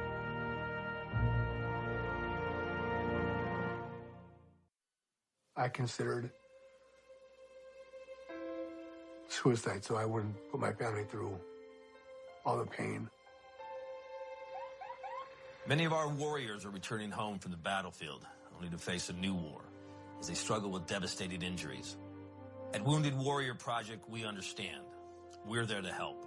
Even though you think you're broken, you're not. It's the physical and the emotional healing that Wounded Warrior Project provides. With a gift of just $19 a month, you can join Wounded Warrior Project. You'll help provide critically needed programs and services that rebuild lives. Beautiful. There you go, buddy. The ongoing needs of our wounded and their families will continue for many years to come. Now is the time to show your support.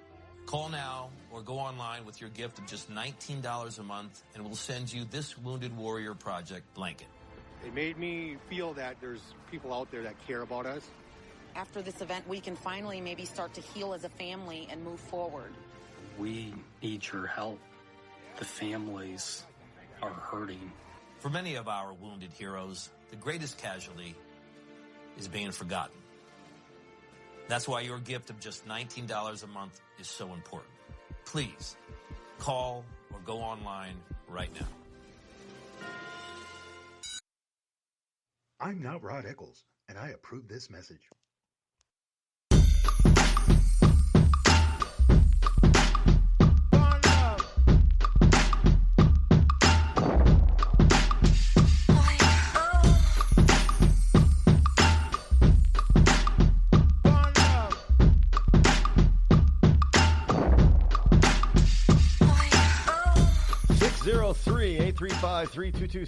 That is a number to call should you wish to join me here live here on the Rod Eccles Show. From the annals of the sick and crazy, and it was interesting enough just to bring it to you. Otherwise, it would not fit in. But this is being reported from the Daily Mail as well. There's a young man he's 22 years old, and he lives out in Los Angeles, California, and he's an American. And he has spent a little over $50,000 on over 110 plastic surgery procedures. Not because he has a medical condition. Well, he does. He has a mental condition, but not because he has a physical medical condition. But because he has this mental condition, and he's utilizing these procedures to help transform him into a genderless alien being. In future procedures, he plans to have his genitals, his nipples, and his belly button removed. Now, he goes by the name of Vinny O. That's O-H-H, and you can look this guy up for yourself. Vinny O. He's 22, from L.A., and he wants to transform into being a genderless extraterrestrial. Now, he's a makeup artist, and he believes that he's neither male nor female. Now, see where all this stuff is going, folks? Look, this kid didn't get this way on his own. You know, there are people throughout his life, whether they were, his family or his friends or colleagues, if you want to call them colleagues, or even the mental health profession, and especially the liberal LGBT mindset, that anything that you want to do to yourself and claim that you are is quite all right. Regardless of what your DNA and your physiology says, hey, if you want to now all of a sudden think, you're a white person and there's not a drop of African blood flowing through your veins that goes back at least 100 generations. Well, you can now claim that, you can be from, Sweden for all we know, and or Finland, or the northern regions of Russia. And then you can just decide to say, you know what? I identify with being black, so now I'm trans black. And hey, you're a black person. You can be born a male. And, you could be, pick out people that that would normally be rather very hairy and male. And, you could just be a very, you could have the back hair going and the chest hair going and a thick beard and bushy eyebrows. And all of a sudden you can wake up one day and just say, you know what? I'm really a woman trapped in a man's body. I identify as a woman. And all of a sudden you can just shave everything and be a woman. So now you got a kid out there. He's 22 years old, and I've seen some before pictures. He always thought that he had a big head and that he looked like a Martian. And I'm thinking, where the hell does he get that? He looks like a normal, some of his teen pictures. He looks like a normal teenager. He doesn't look like an alien. There are some people out there that do look like aliens. I'm not gonna lie. There are some human beings out there that look like aliens. He's not one of them. But yet he got it in his mind that he looked like an alien. So, hey, he must be an alien. So he wants to look like what he thinks he is. Now, I don't know where people get the idea of he says, well, yeah, I look like a Martian. Well, now he does. He kind of starting to look like what you would, because of plastic surgery. Now, he says he's genderless, but I guarantee you that the boy is gay. And that's fine, too. But to go through this and to be told that this is normal, And to have a bunch of plastic surgeons out there who will take his money and do his bidding is beyond me. I mean, if I were a plastic surgeon or anybody involved in the disfiguring or reconfiguring, shouldn't say disfiguring, reconfiguring of how the human body looks, and somebody were to come to me and says, you know what, I want to look like an alien, I'd walk them out of my office and into the office of the nearest normal, logical psychotherapist. Wouldn't take him to a psychiatrist because they don't only want to give him drugs. I'd want to take him to somebody who isn't going to fill him up full of drugs, but actually get to the root cause of his mental illness. Because this is not normal. This is not normal. And this kid is going to shorten his life. And I know some people are saying, well, good, get rid of him as soon as possible. And we don't need more people like that. The problem is that we're going to have more people like him. Because this is what we're opening the door to. I mean, folks, it is now to the point where they're saying, you know, we have three sexes now. We have male, female, and I don't know what they're called. Not the androgynous, but the asexual. They don't identify as being male or female. They're a third sex. No, not really. They're still one or the other. But now we're opening the door to all of this alternative stuff. So, you know, people, if mankind survives another 500 years and we get to the Star Trek age, they're going to look back on this day and age, and they're going to wonder how the hell man actually survived. Really, seriously. They really are. I mean, it's maybe it is in the water. Maybe there is something in the. I know some people are out there going to say it's the fluoride, Rod, they're putting in the water. I'm telling you, it's the fluoride. And yeah, who knows? And other people will say no. It's all those all the shots and drugs that we're giving kids to inoculate them from made up diseases. You know, maybe that has something to do with it. There's something going on, and something going wrong in society all across the world. Not just because these people are just not coming from. That's why I was surprised that the kid was an American. Because sometimes when you get these people, they're either British or they're French or there's even a couple of androgynous Asian people out there that you know, from Japan and China that think that they're not male or female, and they do all kinds of plastic surgery things. They do not look human. And it's just I don't. It's a sickness that is overtaking the entire planet, and it is born out of the leftist movement. I'm sorry, it is. I mean, it's one thing to be a legit, real homosexual. They've been around since the dawn of time, basically. All this other stuff is relatively new. No, it's always been there, Rod. We just didn't have a way of expressing it. No. That is not the case. They're trying to push the envelope because shock value is what it's all about today.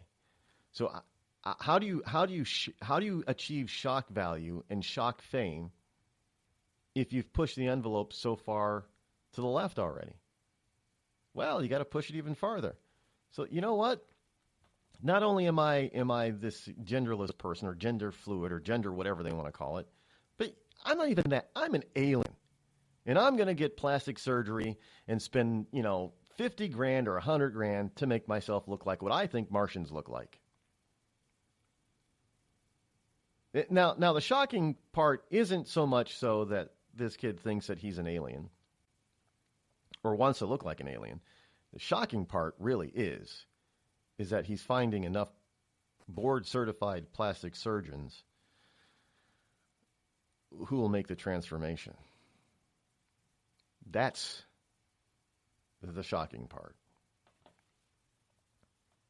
I mean, can't.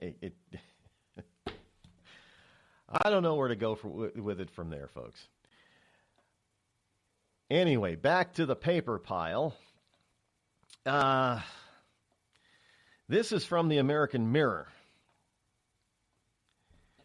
and I'm ready to admit that I was wrong, which is rare. Not wrong yet because it hasn't actually happened, but I still don't believe that she's actually going to do it. But evidently, in New York City, the signs are beginning to appear all over the 5 boroughs. Hillary for mayor. Yes.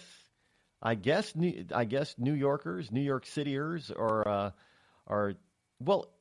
If Hillary doesn't run, are they going to? And they're so dissatisfied with De Blasio. Well, how will he be reelected? Now, folks, I want you to pay attention to this. And if you live in New York City, you got to answer this question. If you are so dissatisfied with De Blasio, De Blusterous as I call him, then you would think that even if Hillary doesn't run, that he would not get reelected. But I guarantee you that if Hillary does not run, which I still don't think she will, I mean, I think that she believes that being a mayor is beneath her. And becoming mayor is not a way back onto the national, not even the mayor of New York City, is not a way to get back on the national stage to try again for the presidency. That's just, she's too old for that. And she's got to know that, I'm sorry, but she's not in full great health even for her age. She's got to know that there's, she's got a limited number of years left. I don't know what they are. Maybe she does. I don't know. But I got to tell you, just by watching her, she acts like she's older than 70. I mean, her body. I don't know what's wrong with her. I have no clue.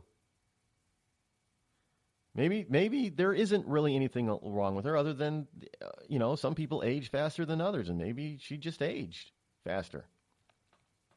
Could be natural, may not be a disease. Just may be natural processes going on in her. I don't know.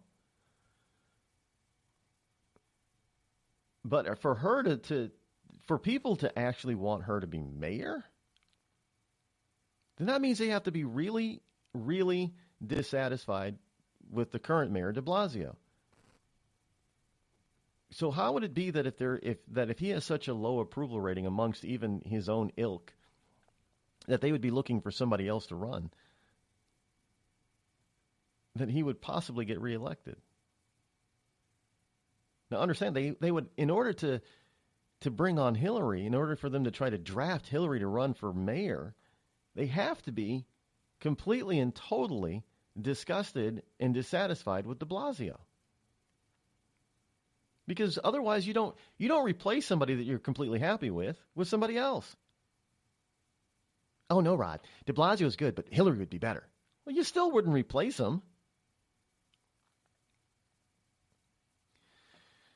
But someone out there in New York City is making Hillary for mayor signs and plastering them around the city. Several photos have been posted on Twitter showing this. And these are not just, telephone pole posters. These are full-blown posters that you'd have to pay for. They're billboards. And you just don't get to put up a billboard. Well, I mean, maybe they are getting them for free, but you still have to go through the billboard agency in order to get them up. So that's going to cost you something to at least have them printed. Because I know all the printers in New York City are not doing it pro bono here. So somebody is paying for these, at least something for these things to go up in New York City, and people are showing. Now, some of them are in areas that you could say, well, somebody just, stapled them up to the wall or, taped them up to the wall. But again, these are not homemade posters. These are real, printed, high quality, 4-color that what they call the full color things? 4-color? 4-color posters. Hillary for mayor. I'm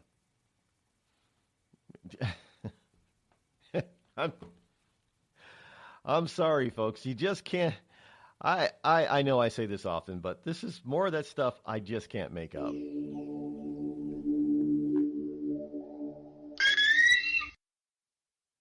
Tired of paying outrageous prices for Viagra? Well, we have great news for you. Now you can finally get Viagra at huge discounts. Healthy Man allows you to save up to $500 on Viagra. Why pay U.S. pharmacy prices of $15 per pill or more when you can get Viagra for less than $3 a pill? Call today and get 40 Viagra pills for only $99. This can cost as much as $600 at your local pharmacy. You can't afford not to call us. If you want Viagra at the lowest prices, never pay $15 a pill pharmacy prices again. Get Viagra for less than $3 a pill. Call 800-595-2614 today and save up to $500 and get 40 pills for just $99. Healthy Man is fast, easy, and affordable. Operators are waiting at 595-2614 to take your call now. Call 800-595-2614. That's 800-595-2614. Again, 800-595-2614. It started with a knock, but it wouldn't end there. What happens in the story next, many wouldn't understand, and most wouldn't believe. 5 + 2 = Perfection by Samuel Rosette Jr. is a must-read. The scriptures within are reminders of the ancient past, and yet intriguingly infuses with texts which stand on the edge of the stage of relevancy.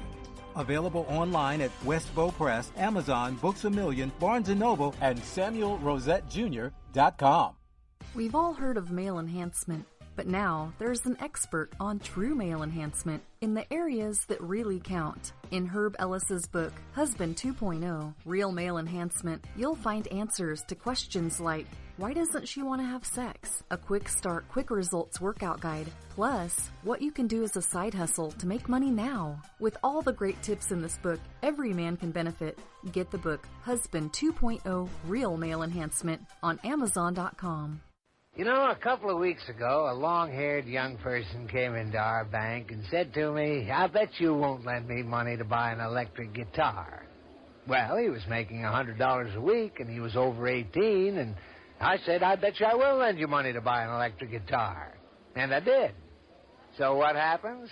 The punk gets busted for possession of dangerous drugs, and we're out $350. There's one thing about kids nowadays. You don't have to give them credit. Universal Bank. We trust you. About as far as we can throw you.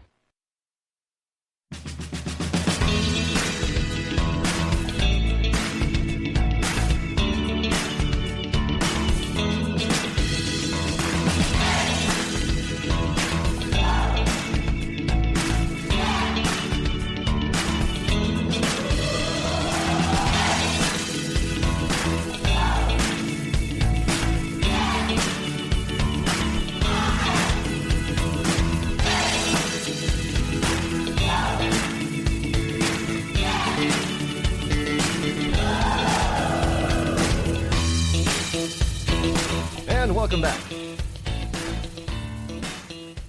I don't know what's wrong with people who would, well, I guess I really can't. I mean, obviously there were some, 55, 60 million people who voted for Hillary for president. So there's a lot of mental illness out there in America right now.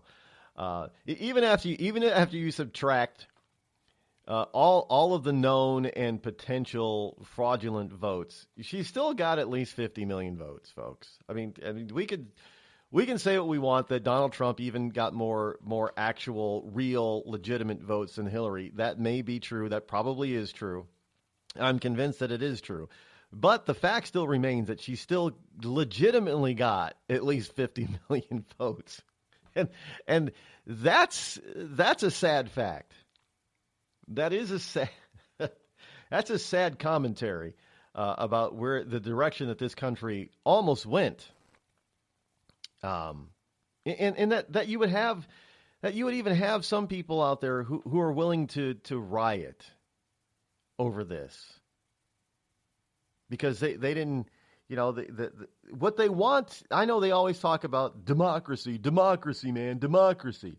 Well, democracy really is in its purest form that the people decide one way or the other which way they want to go. And it's basically by mob rule. So you got outvoted. Plain and simple. You got outvoted. Democracy worked.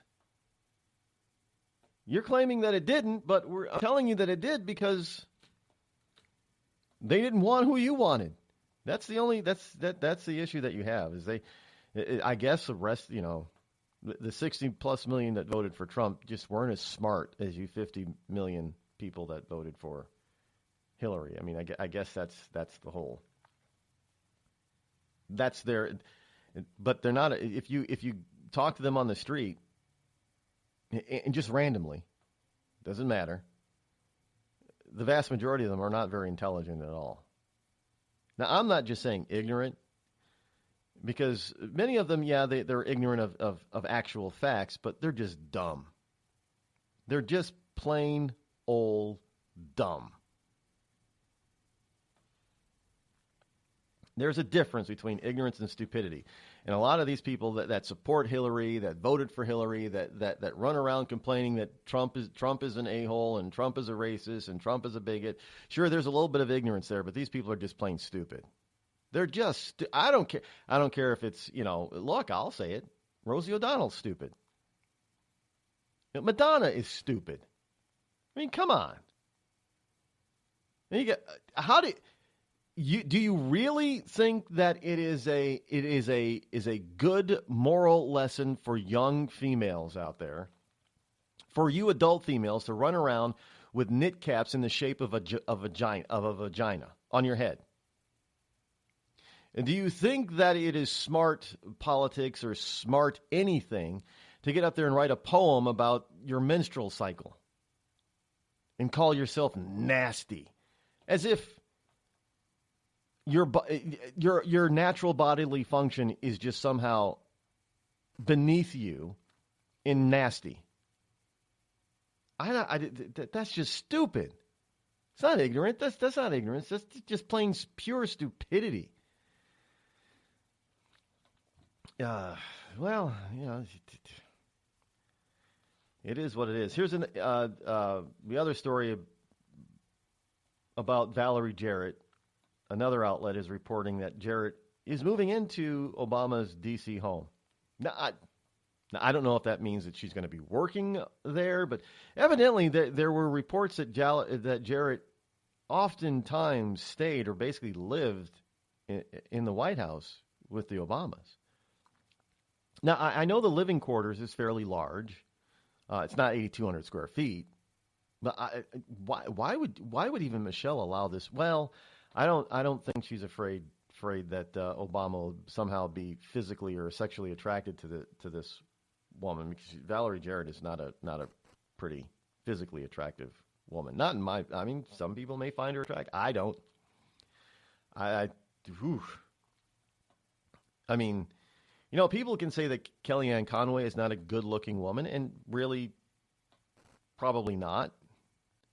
But Jarrett, oh my good Lord, she's scary looking, actually. There's not a lot I'm afraid of, but you know what? If I this is probably very mean, but if I were to see Jarrett in a dark alley somewhere, I wouldn't walk the other way. I'd run away from that. I would literally run, screaming.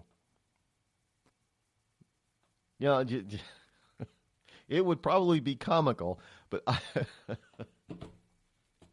is that mean of me? I get, well, maybe, possibly. So what?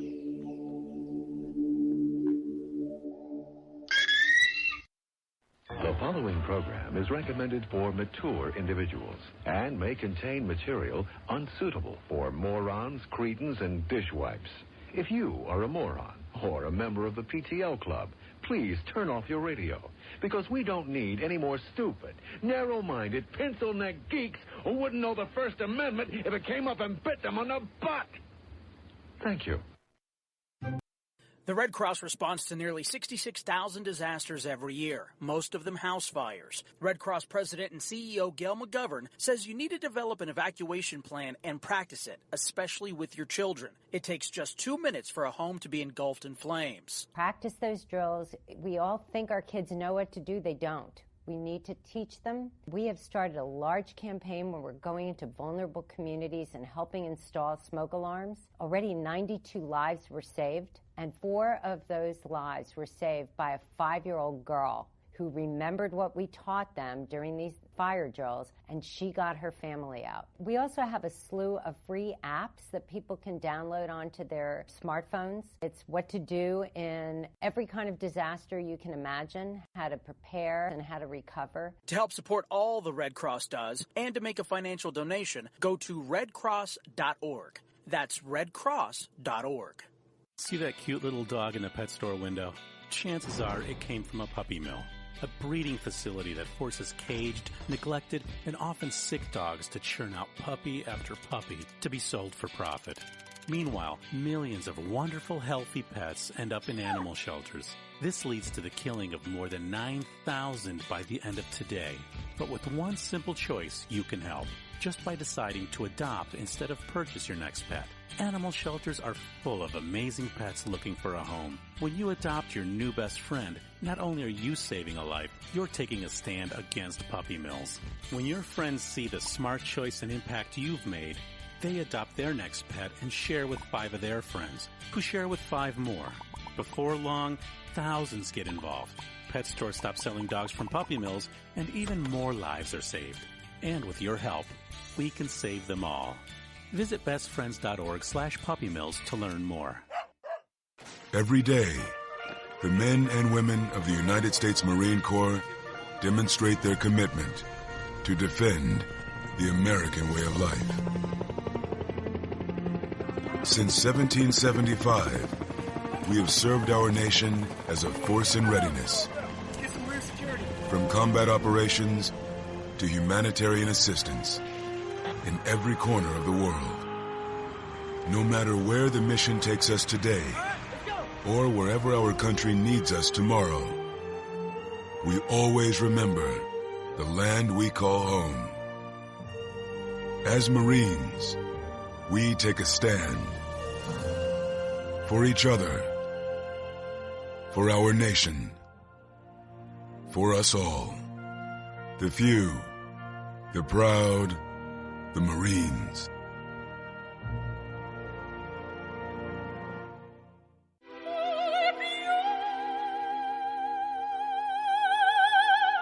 The human voice. It can be sweet as music, powerful as thunder, And so, my fellow Americans, cheerful as laughter. But for millions of people, it can also be a sign of COPD. This serious lung disease can make it so hard to breathe, you often can't catch a breath or finish a sentence, let alone carry a tune.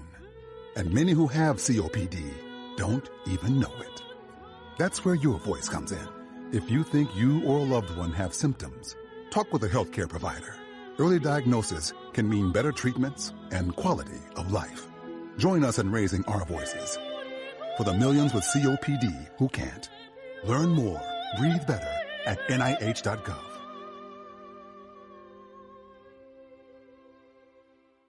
As a mother, you don't want to have to worry about this bill is coming, but then she needs this chemo. That's a decision you shouldn't have to make. It's a huge burden lifted financially, and so it allows you to give singular focus to your child. I've never known a hospital that takes care of their patients so thoroughly. That was the first thing I was like, how are we going to do this? When they told us that we didn't have to pay a single bill, I was like, wow. They pretty much have saved us. It's like the world has been lifted off of your shoulders, and now your focus is supporting this child. There is not another hospital like St. Jude. The patient care is unmatchable. It saved my life.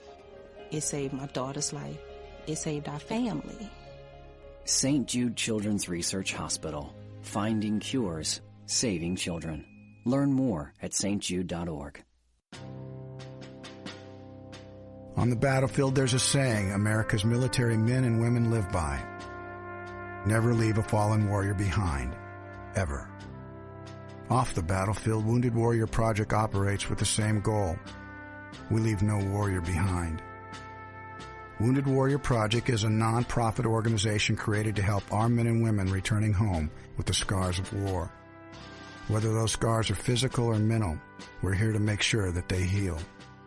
And whether it's helping those with post-traumatic stress disorder live a normal life again, or giving much-needed support to injured warriors in veterans' hospitals. Because no one deserves our help more than the men and women who risk their lives to keep us safe. Wounded Warrior Project. We never leave a fallen warrior behind. Ever. Learn more about what we do at woundedwarriorproject.org. You want to know what time it is? It's time to bring the rain. Zinc Media. Feel the power of knowledge.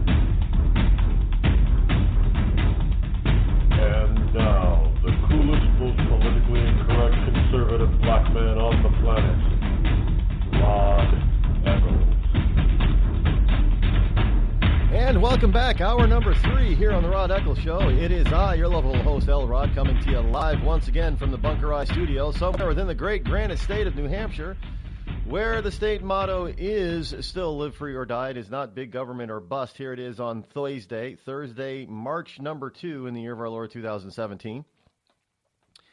Yes, indeed, it's a sunny day outside. Mostly sunny, I guess. Blustery, windy. Typical of March to be windy around these parts.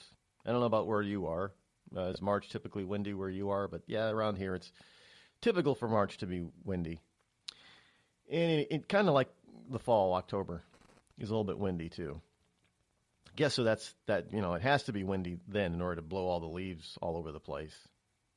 Off the trees and onto your property after you've raked a whole bunch of them up and cleaned your property of all the leaves, and more of them have to blow on there.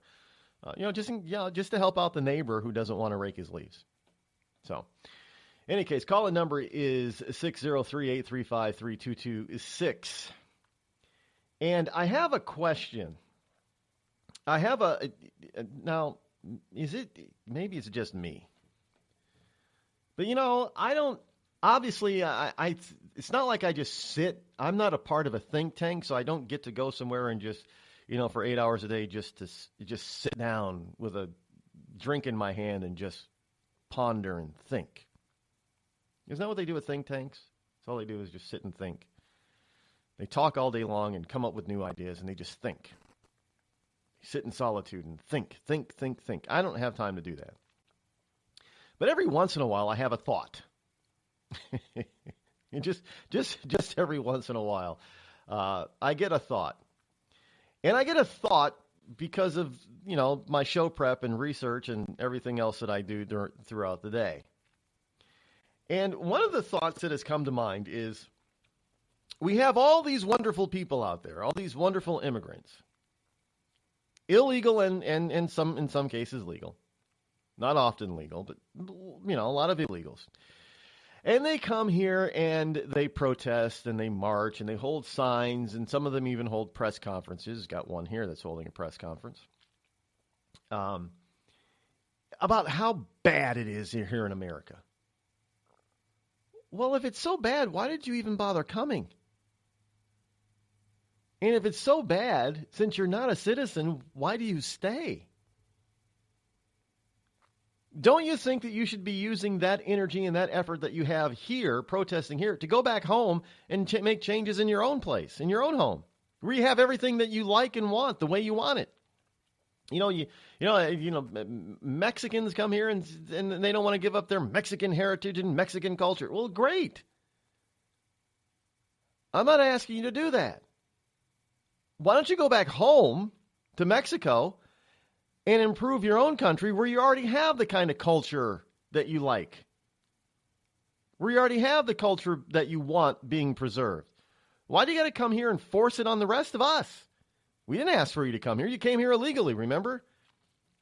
We didn't. I mean, does anybody ever stop and ask that question? It's just one of those things that I think about. If you're an illegal immigrant and you come here without being asked, because we're not asking, most Americans are not asking you to come here if you're an illegal. We're not asking you to come here at all. We're asking you to go home and you won't go home. We're asking you to get out and you won't get the hell out. In fact, you just invite more of your family and friends to come and follow you. So why would you go to somebody else's country and then demand that they treat you as if you were back in your own country? We did not ask you to come here. Now, granted, I know some of you came here because you were a little chillin'. And your parents dragged you along and you had no choice. Get it, got it, good. Yeah. But I don't care when you came. You're still illegal. You're still not an American. You're still not a citizen of this country. You do not get to demand a damn single thing from those of us who are citizens, from those of us who did come here legally. You don't get to demand anything from us. And evidently, some of these wonderful dreamers might be finding that out under a Trump administration. And this is from the Wall Street Journal. Illegal immigrant detained after holding a news conference. Yes, Daniela Vargas, 22 years of age, spoke out about her fears of deportation after her dreamer status lapsed. Ooh, why the hell would you have... No, see, folks, this is some stupid right here. There's a new sheriff in town. And yet these people think that the vast majority of Americans are so sympathetic with the dreamer plight. Oh, they came in when they were little. What they're finding out is that most Americans do not feel the way that the liberals tell them that most Americans feel.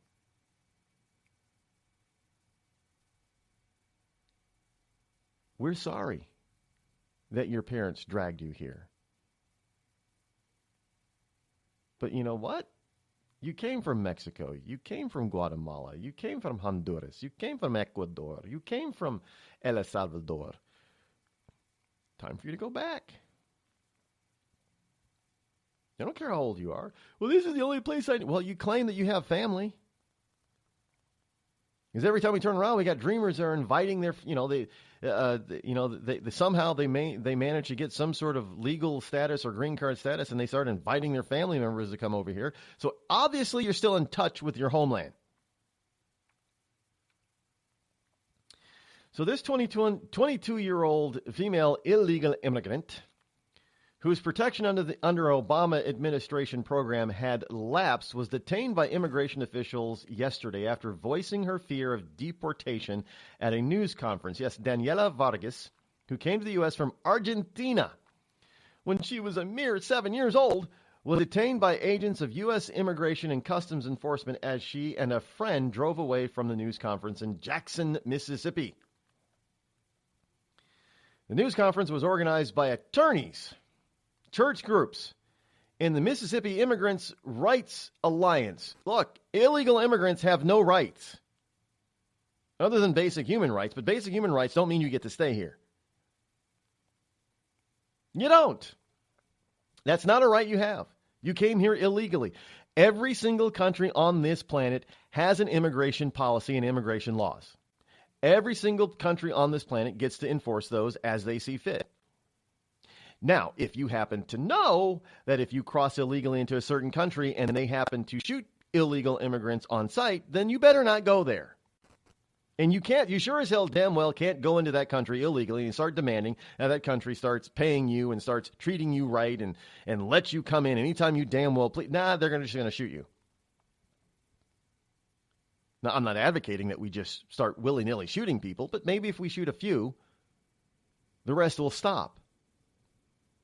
Or at least slow down to a trickle.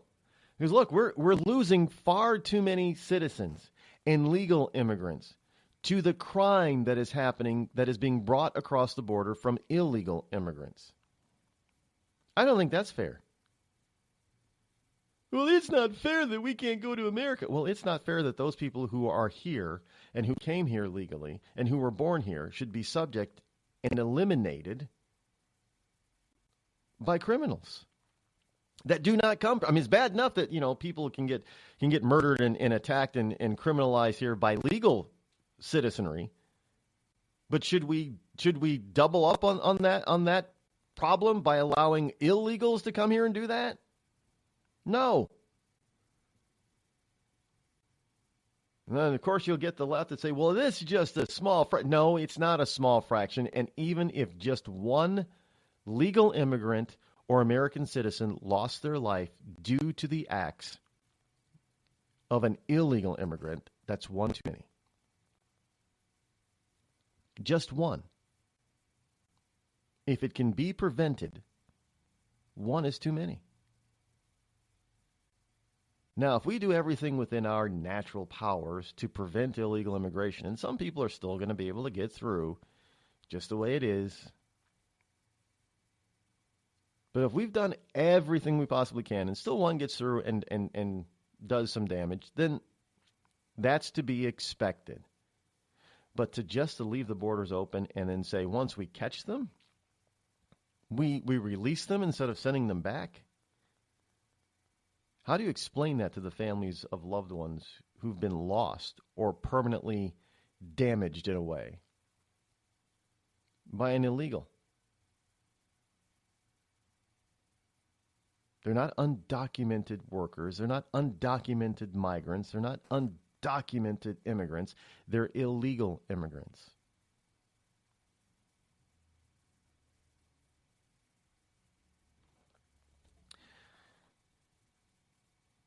The news conference was organized by Daniela Vargas's attorneys, church groups, and the Mississippi Immigrants' Rights Alliance to bring attention to recent immigration raids in the region.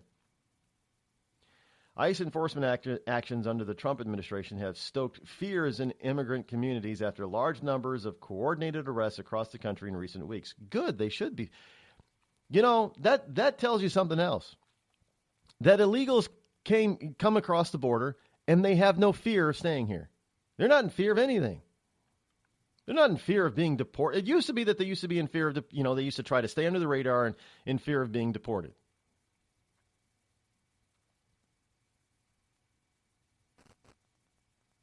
Now they're not in fear of being deported. Oh, wait. Now they're in fear again, as they should be. Because that's the way it's supposed to work. Now, understand, I am not against legal immigration. Most Americans are not against legal immigration. Most Americans are against, and most legal immigrants are against, illegal immigration. You're breaking our laws. I mean, just by crossing the border without our permission is strike one. Look, if American citizens are being tagged and having their irises scanned by our government to leave this country, then why the hell should we let people just come here anytime they damn well please without our permission? We got to get permission to leave the country. You damn well sure as hell need permission to get into the country. And I think it's a pretty sad fact that some American citizens have a harder time getting back into the USA when they leave it for a vacation or business than illegals do. I mean, I think it's a very sad fact that somebody like me gets flagged for additional scrutiny to come back into my own country. And then yet we're supposed to let this person who's 22 years old, simply because she came here when she was 7 years old, and we're supposed to let her stay. She didn't have permission to come, but we're not going to question her about it. We're just going to willy-nilly give her and all her ilk, a blank pass to stay. While American citizens who were born here have a rough time coming back into the country after they go on vacation or on a business trip somewhere. And not even to a dangerous place. You just go to freaking Iceland or France, and they give you a hard time for, well, why did you go? Why are you coming back? Well, I came back because I live here. I mean, is it such a... I mean, I can't believe citizens get asked, well, why'd you come back? Well, I live here. This is my home, my country. I live here.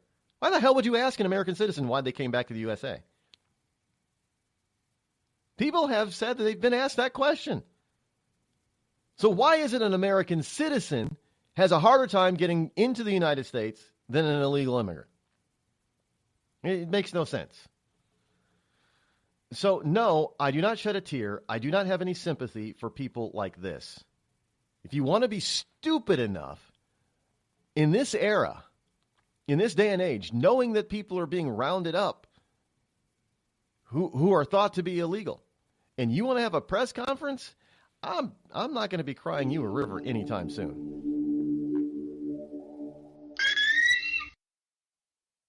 Tired of paying outrageous prices for Viagra? Well, we have great news for you. Now you can finally get Viagra at huge discounts. Healthy Man allows you to save up to $500 on Viagra. Why pay U.S. pharmacy prices of $15 per pill or more when you can get Viagra for less than $3 a pill? Call today and get 40 Viagra pills for only $99. This can cost as much as $600 at your local pharmacy. You can't afford not to call us. If you want Viagra at the lowest prices, never pay $15 a pill pharmacy prices again. Get Viagra for less than $3 a pill. Call 800-595-2614 today and save up to $500 and get 40 pills for just $99. Healthy Man is fast, easy, and affordable. Operators are waiting at 595-2614 to take your call now. Call 800-595-2614. That's 800-595-2614. Again, 800-595-2614.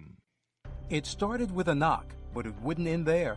What happens in the story next, many wouldn't understand, and most wouldn't believe. 5 + 2 = Perfection by Samuel Rosette Jr. is a must-read. The scriptures within are reminders of the ancient past, and yet intriguingly infuses with texts which stand on the edge of the stage of relevancy. Available online at Westbow Press, Amazon, Books A Million, Barnes & Noble, and SamuelRosetteJr.com. We've all heard of male enhancement, but now there's an expert on true male enhancement in the areas that really count. In Herb Ellis's book, Husband 2.0, Real Male Enhancement, you'll find answers to questions like, why doesn't she want to have sex? A quick start, quick results workout guide. Plus, what you can do as a side hustle to make money now. With all the great tips in this book, every man can benefit. Get the book, Husband 2.0, Real Male Enhancement, on Amazon.com. You know, a couple of weeks ago, a long-haired young person came into our bank and said to me, I bet you won't lend me money to buy an electric guitar. Well, he was making $100 a week, and he was over 18, and I said, I bet you I will lend you money to buy an electric guitar. And I did. So what happens? The punk gets busted for possession of dangerous drugs, and we're out $350. There's one thing about kids nowadays. You don't have to give them credit. Universal Bank. We trust you. About as far as we can throw you.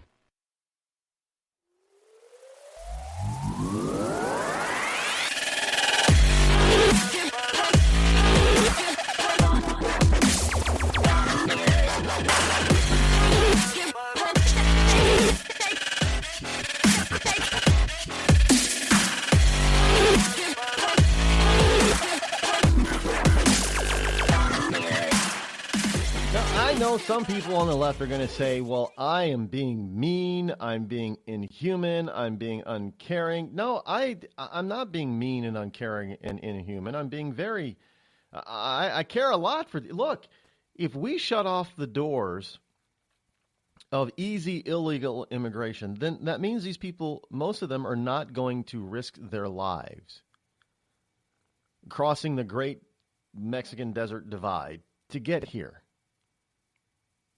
I mean, do you know, I mean, think about this. Do you realize how many bodies litter the Mexican desert between the two countries?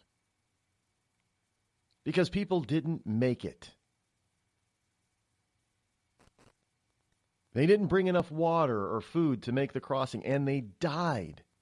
Or, you know, they injured themselves, or they got struck by, I don't know, what do they have scorpions down there? Something poisonous struck them. In other words, for whatever reason, they didn't make it. But if they didn't believe they could have made it in the first place, they wouldn't have made the trek. Now, if anything, I'm thinking from a humanitarian level. It's the same thing with the wet foot, dry foot thing from Cuba. If those people did not think that they could make it to the United States and make it to land and shore, they wouldn't attempt the trip. Alien Gonzalez, anybody? His mother drowned out there. Why? Because she thought that she could make it to the States and she'd be allowed to stay. The door was open for them to make that trip. Now that's horrible.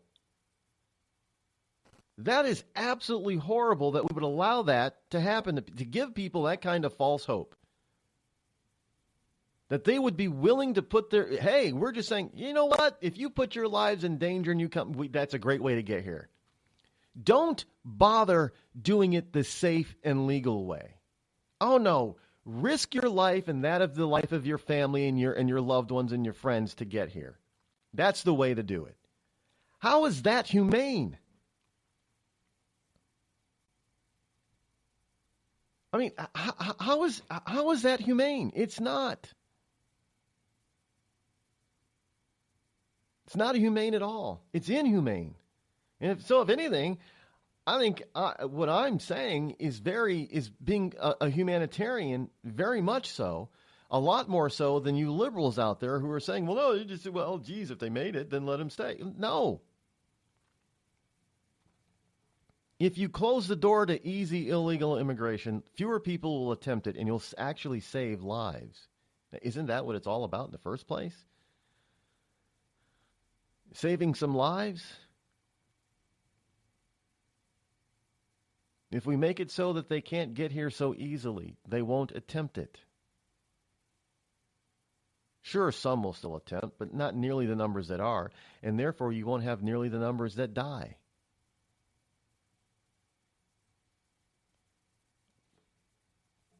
So, I don't, it seems to me like it would be a logical thing.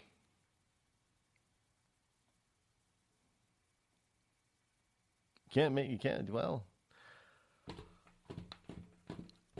I don't, so, I guess, well, I don't know if look, there'll probably be more dreamers out there, illegal immigrants who give press conferences complaining that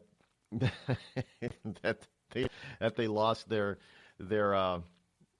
dreamer status or their illegal status somehow, and they're going to get picked up and which is not a bad thing. So you got to understand, you don't get to come here and demand something from people when you come here illegally. Any more so than an American gets a demand to go to anybody else's country and demand something from that country. You just don't have that right. You just don't have that right. Period.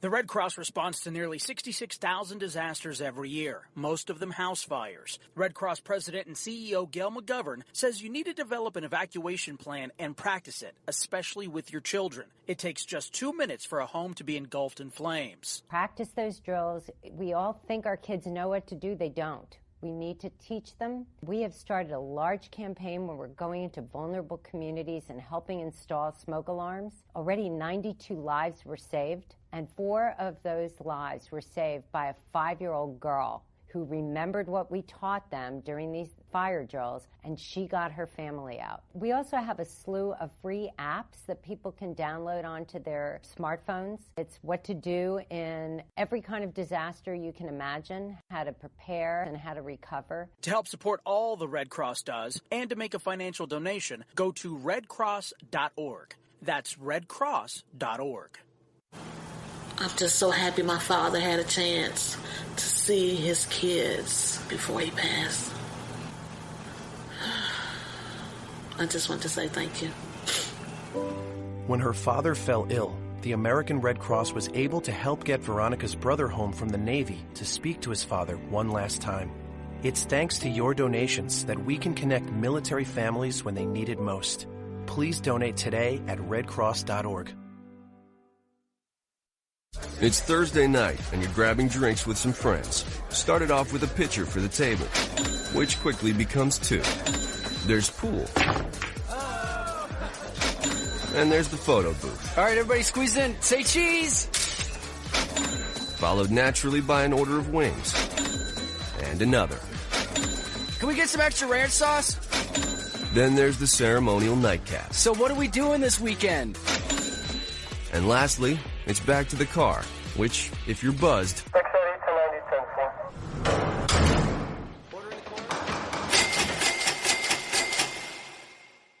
could be the most expensive night of your life.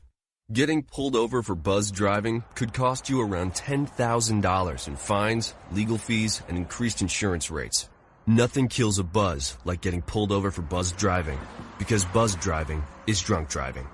Brought to you by the National Highway Traffic Safety Administration and the Ad Council.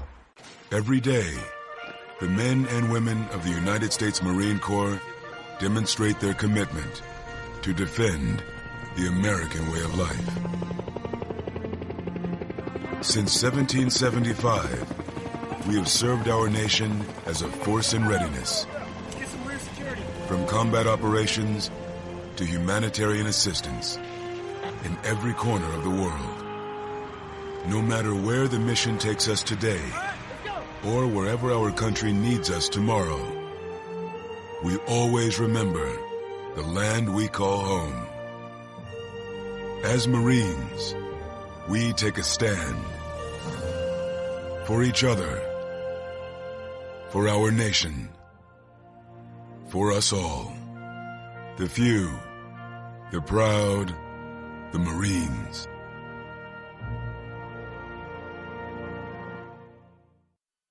I considered suicide so I wouldn't put my family through all the pain. Many of our warriors are returning home from the battlefield, only to face a new war as they struggle with devastating injuries. At Wounded Warrior Project, we understand. We're there to help. Even though you think you're broken, you're not. It's the physical and the emotional healing that Wounded Warrior Project provides. With a gift of just $19 a month, you can join Wounded Warrior Project. You'll help provide critically needed programs and services that rebuild lives. Beautiful. There you go, buddy. The ongoing needs of our wounded and their families will continue for many years to come. Now is the time to show your support. Call now or go online with your gift of just $19 a month, and we'll send you this Wounded Warrior Project blanket. It made me feel that there's people out there that care about us. After this event, we can finally maybe start to heal as a family and move forward. We need your help. The families are hurting. For many of our wounded heroes, the greatest casualty is being forgotten. That's why your gift of just $19 a month is so important. Please, call or go online right now. bring the rain.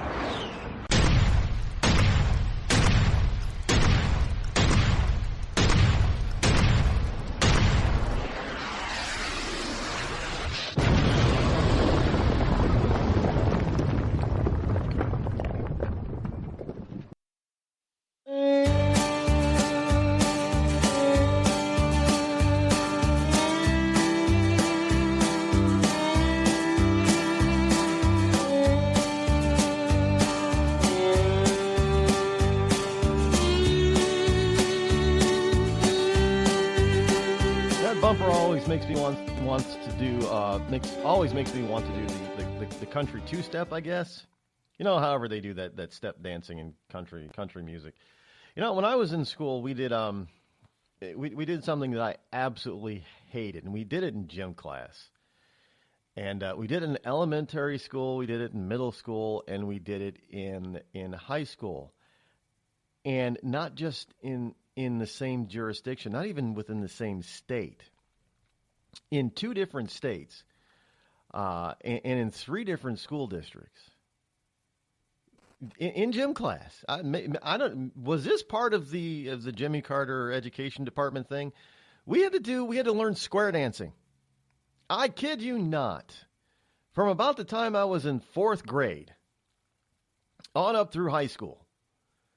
In gym class, at least one semester for gym, you know, for about a month or so in gym class, we had to learn how to do square dancing. You know, the do-si-do and Alaman left and Alaman right, and you know, bow to your partner and bow to your friend. I hated that. I know there are people out there that like square dancing. I'm not one of those people. I did not like square dancing at all. It didn't open me up to you know, well, do they do break dancing in gym class today? Do they still do square dancing? They still force kids all over the place to do square dancing. No, I didn't like it, and I'm not disparaging anybody who does like the square. Fine, great, go out and learn how to square dance if that's what you like. I didn't like it. Yeah, and there were many of us who didn't.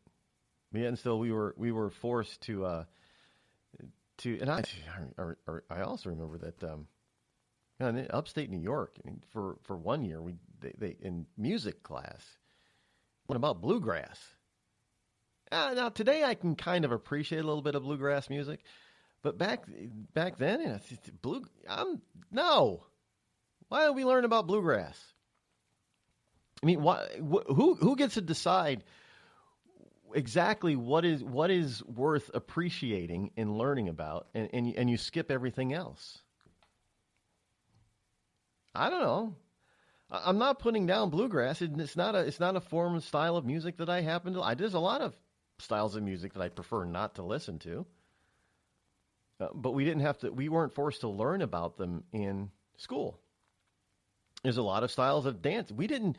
You know, why didn't we learn ballroom dancing instead of square dancing in school? Not once did we learn anything about ballroom dancing. Now, I'm not saying I would have been happy to have learned it at the time, but we didn't learn about it. And ballroom dancing is far more historical than square dancing. So why didn't we learn about that?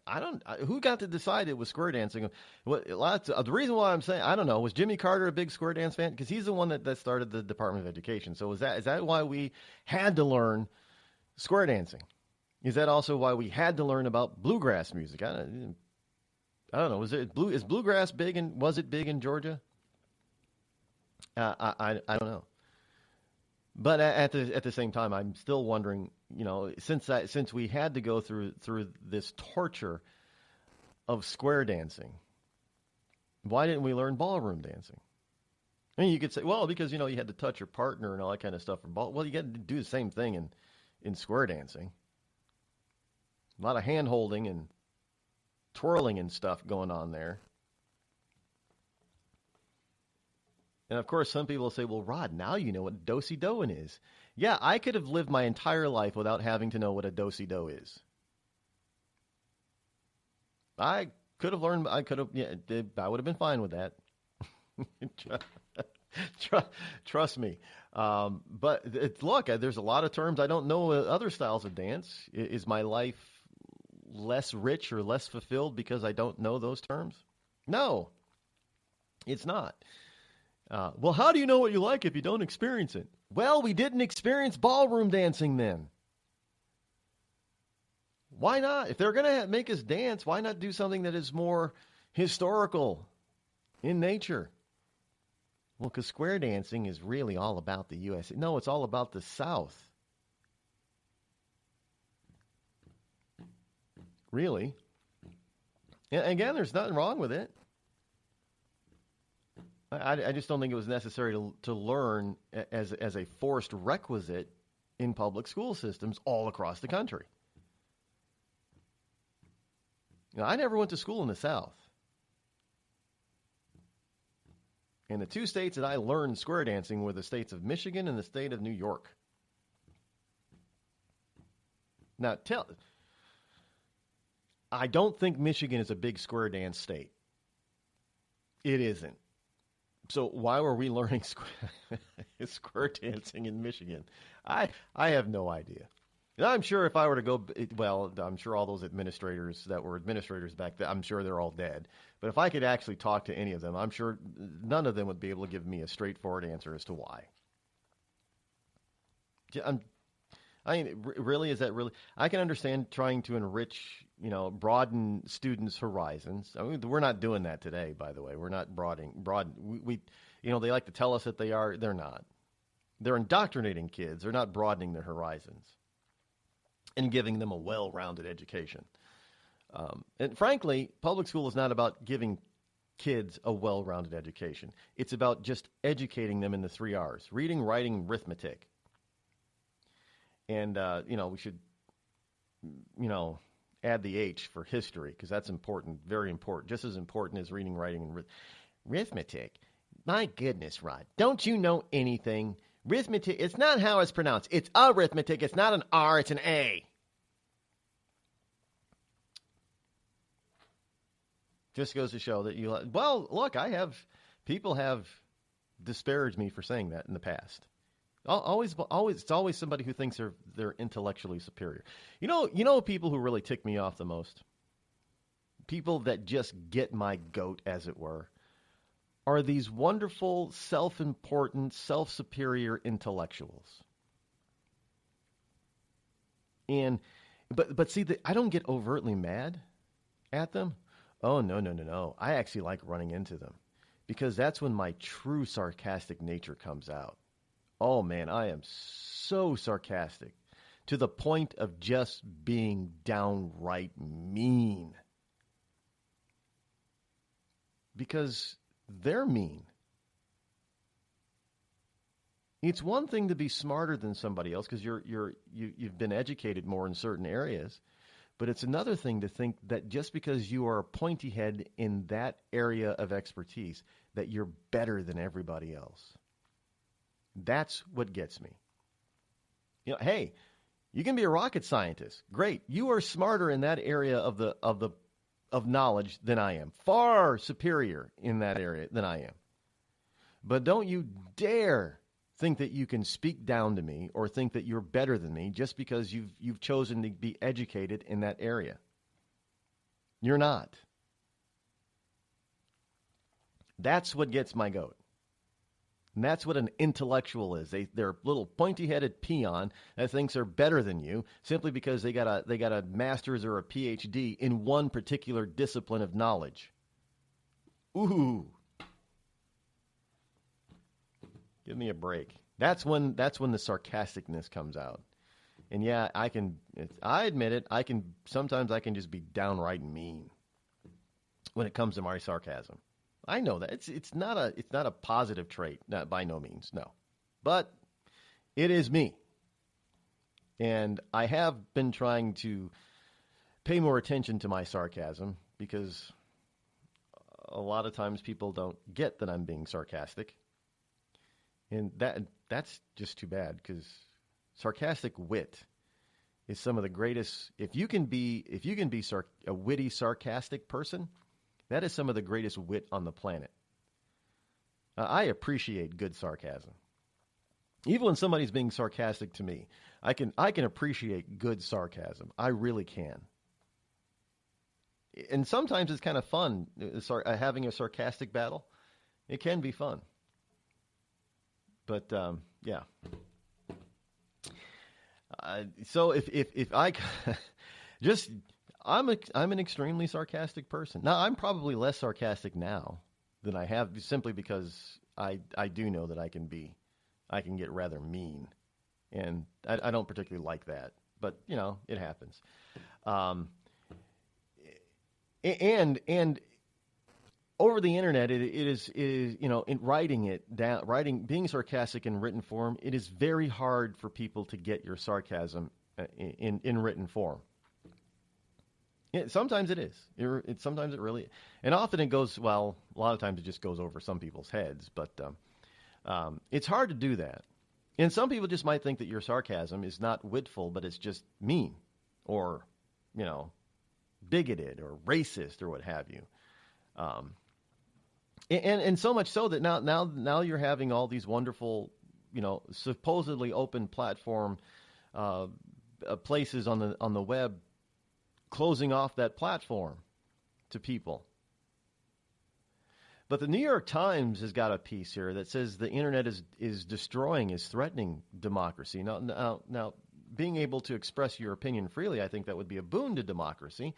But no, the New York Times seems to think that you being able to freely express your opinion is a threat to democracy. I kid you not. This is a piece written by Thomas E. Edsall, Edsall. And he's a gray-haired, half-bald, gray-haired, glasses-wearing, older Neanderthal, as far as I'm concerned, after reading this piece. And now, let me just read you the first paragraph, just the first paragraph. It's a rather lengthy paragraph, and read how it is written, or listen to how it is written. As the forces of reaction outpace movements predicted on the ideal of progress, and as traditional norms of political competition are tossed aside, it's clear that the internet and social media have succeeded in doing what many feared and some hoped they would. By the way, that's one sentence. They have disrupted and destroyed institutional constraints on what can be said, when and where it can be said, and who can say it. Well, frankly, Mr. Edsall, it is publications like yours who is now utilizing an AI, an artificial intelligence program written by Google, to ferret out people who say stuff that you don't particularly like. It is you on the left who is threatening democracy, not those of us on the right. It is you on the left who are tossing out their traditional norms of political competition by cheating and by trying to shut down the opposition at every chance you possibly get. There is no progress, Mr. Edsall, from your point of view. It is all regress, not progress. You're regressing back to a days of monarchical types of societies where you had two types of people. You had the ruling class and you had everybody else. If you were in the class of everybody else, you did not have the right or the freedom to speak your mind. In fact, if you did, you were often hung or beheaded.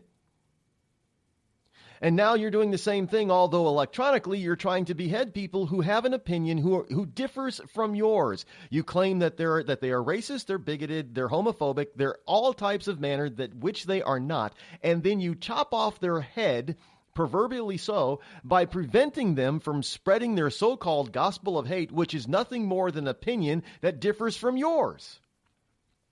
Mr. Edsall. Did I make my point?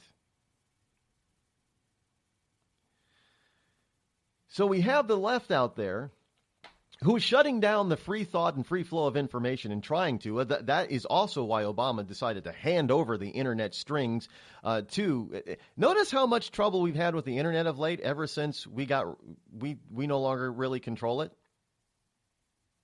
I mean, earlier this week the Amazon cloud was down.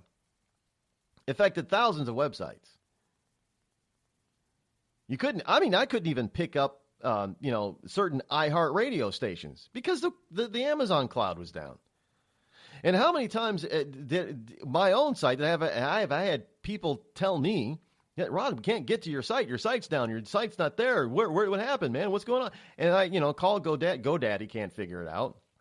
And the other web hosts can't figure it out. And come to find out that there is a single entity located in Boston that all this traffic that obviously my website is attached to, it has to go through this single entity. And they were attacked and taken down for a week. And this sort of thing did not happen prior to Obama handing over the control strings to the internet. Do you think any of this is on purpose? Well, it must be. Because nobody on the right is out there clamoring to try to shut people's opinions down. Nobody's making artificial intelligence software to determine whether or not somebody is too liberal. All this stuff is geared towards those who don't agree with the so-called enlightened left. And let me tell you something, that's not enlightening. You're not purveyors of light. This is maybe this is a new word, a new term, but this isn't enlightenment that's happening right now across this country. This is endarkenment.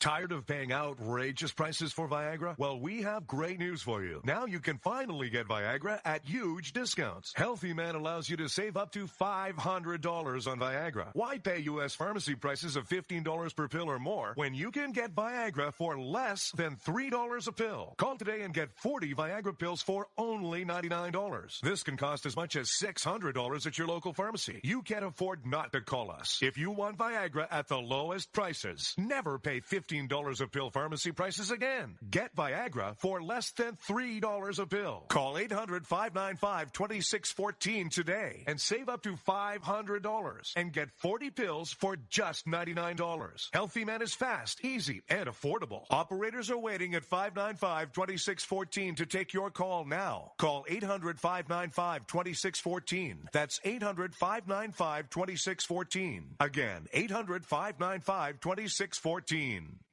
It started with a knock, but it wouldn't end there. What happens in the story next, many wouldn't understand, and most wouldn't believe.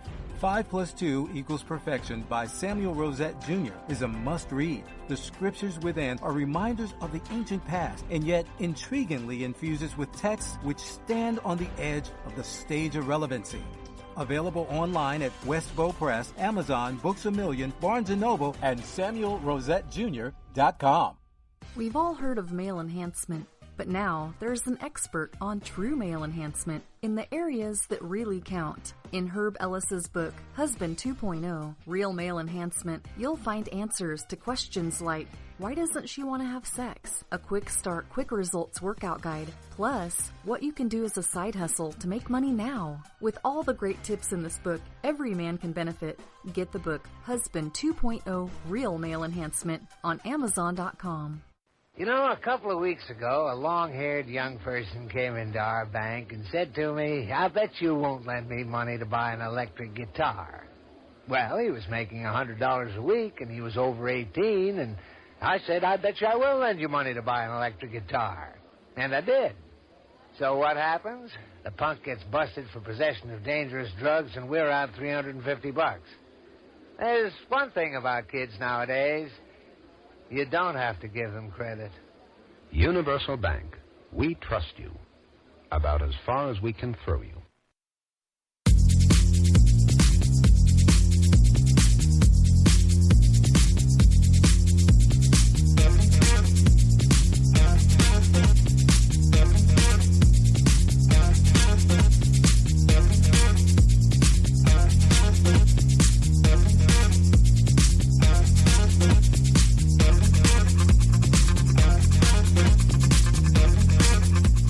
I do believe that today is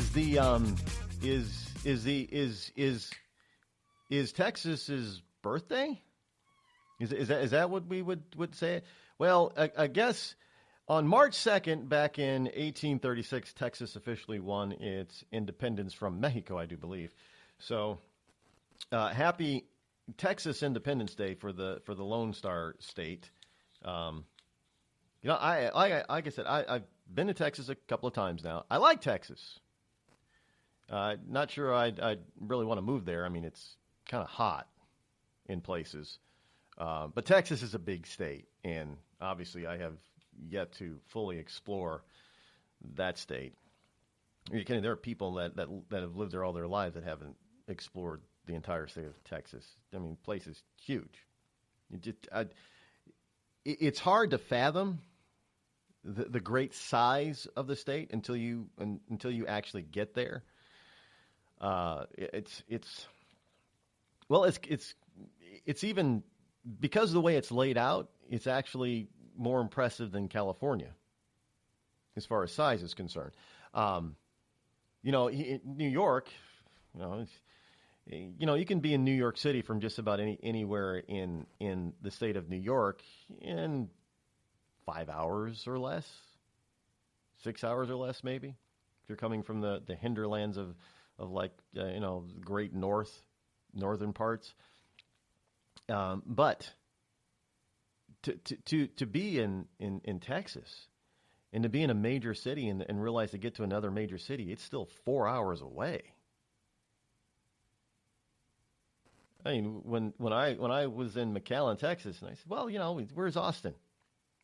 And they're like, oh, that's about an 8 or 9 hour drive. I said, really? And that's just to like the middle of the state. Oh yeah, it's an all day affair if you want to leave Texas by car. If you want to go to the east for McAllen, that's a 12-hour drive, man. I'm like, what? You get to realize just how big. Then you realize just how big Texas is when you're there and people start telling you driving distances. I mean, and these are distances that people can drive 70, 80 miles an hour. I mean, I was there in the Dallas area. They have places where the speed limit's 75 on the highway, and it's still going to take you 3 or 4 hours to get someplace else at that speed. That's a big state, people. Can you imagine what it was like when the speed limit was when they were trying to enforce a speed limit of 55? How long it would take you to get places? Good grief! I'm surprised everybody in Texas doesn't have their own aircraft, because that would be a lot faster. Just saying. But anyway, happy birthday to Texas. Hell's bells, folks. Can't believe it, but we're basically out of time for today. Didn't even get to the Jeff Sessions news today. Yeah, he's under fire yet again. Well, this is not going to end anytime soon. This is how it's going to be the entire 4 years of a Trump administration, so we better be prepared for it. Tomorrow, of course, is Freedom Friday already. Yes, open mic Friday, basically, and just about anything goes. So we'll see you in about 21 hours where we get to do some more fun stuff. Until then, I'm Rod Eccles. Thanks for listening. Have a wonderful Thursday afternoon. See you tomorrow. I'm out.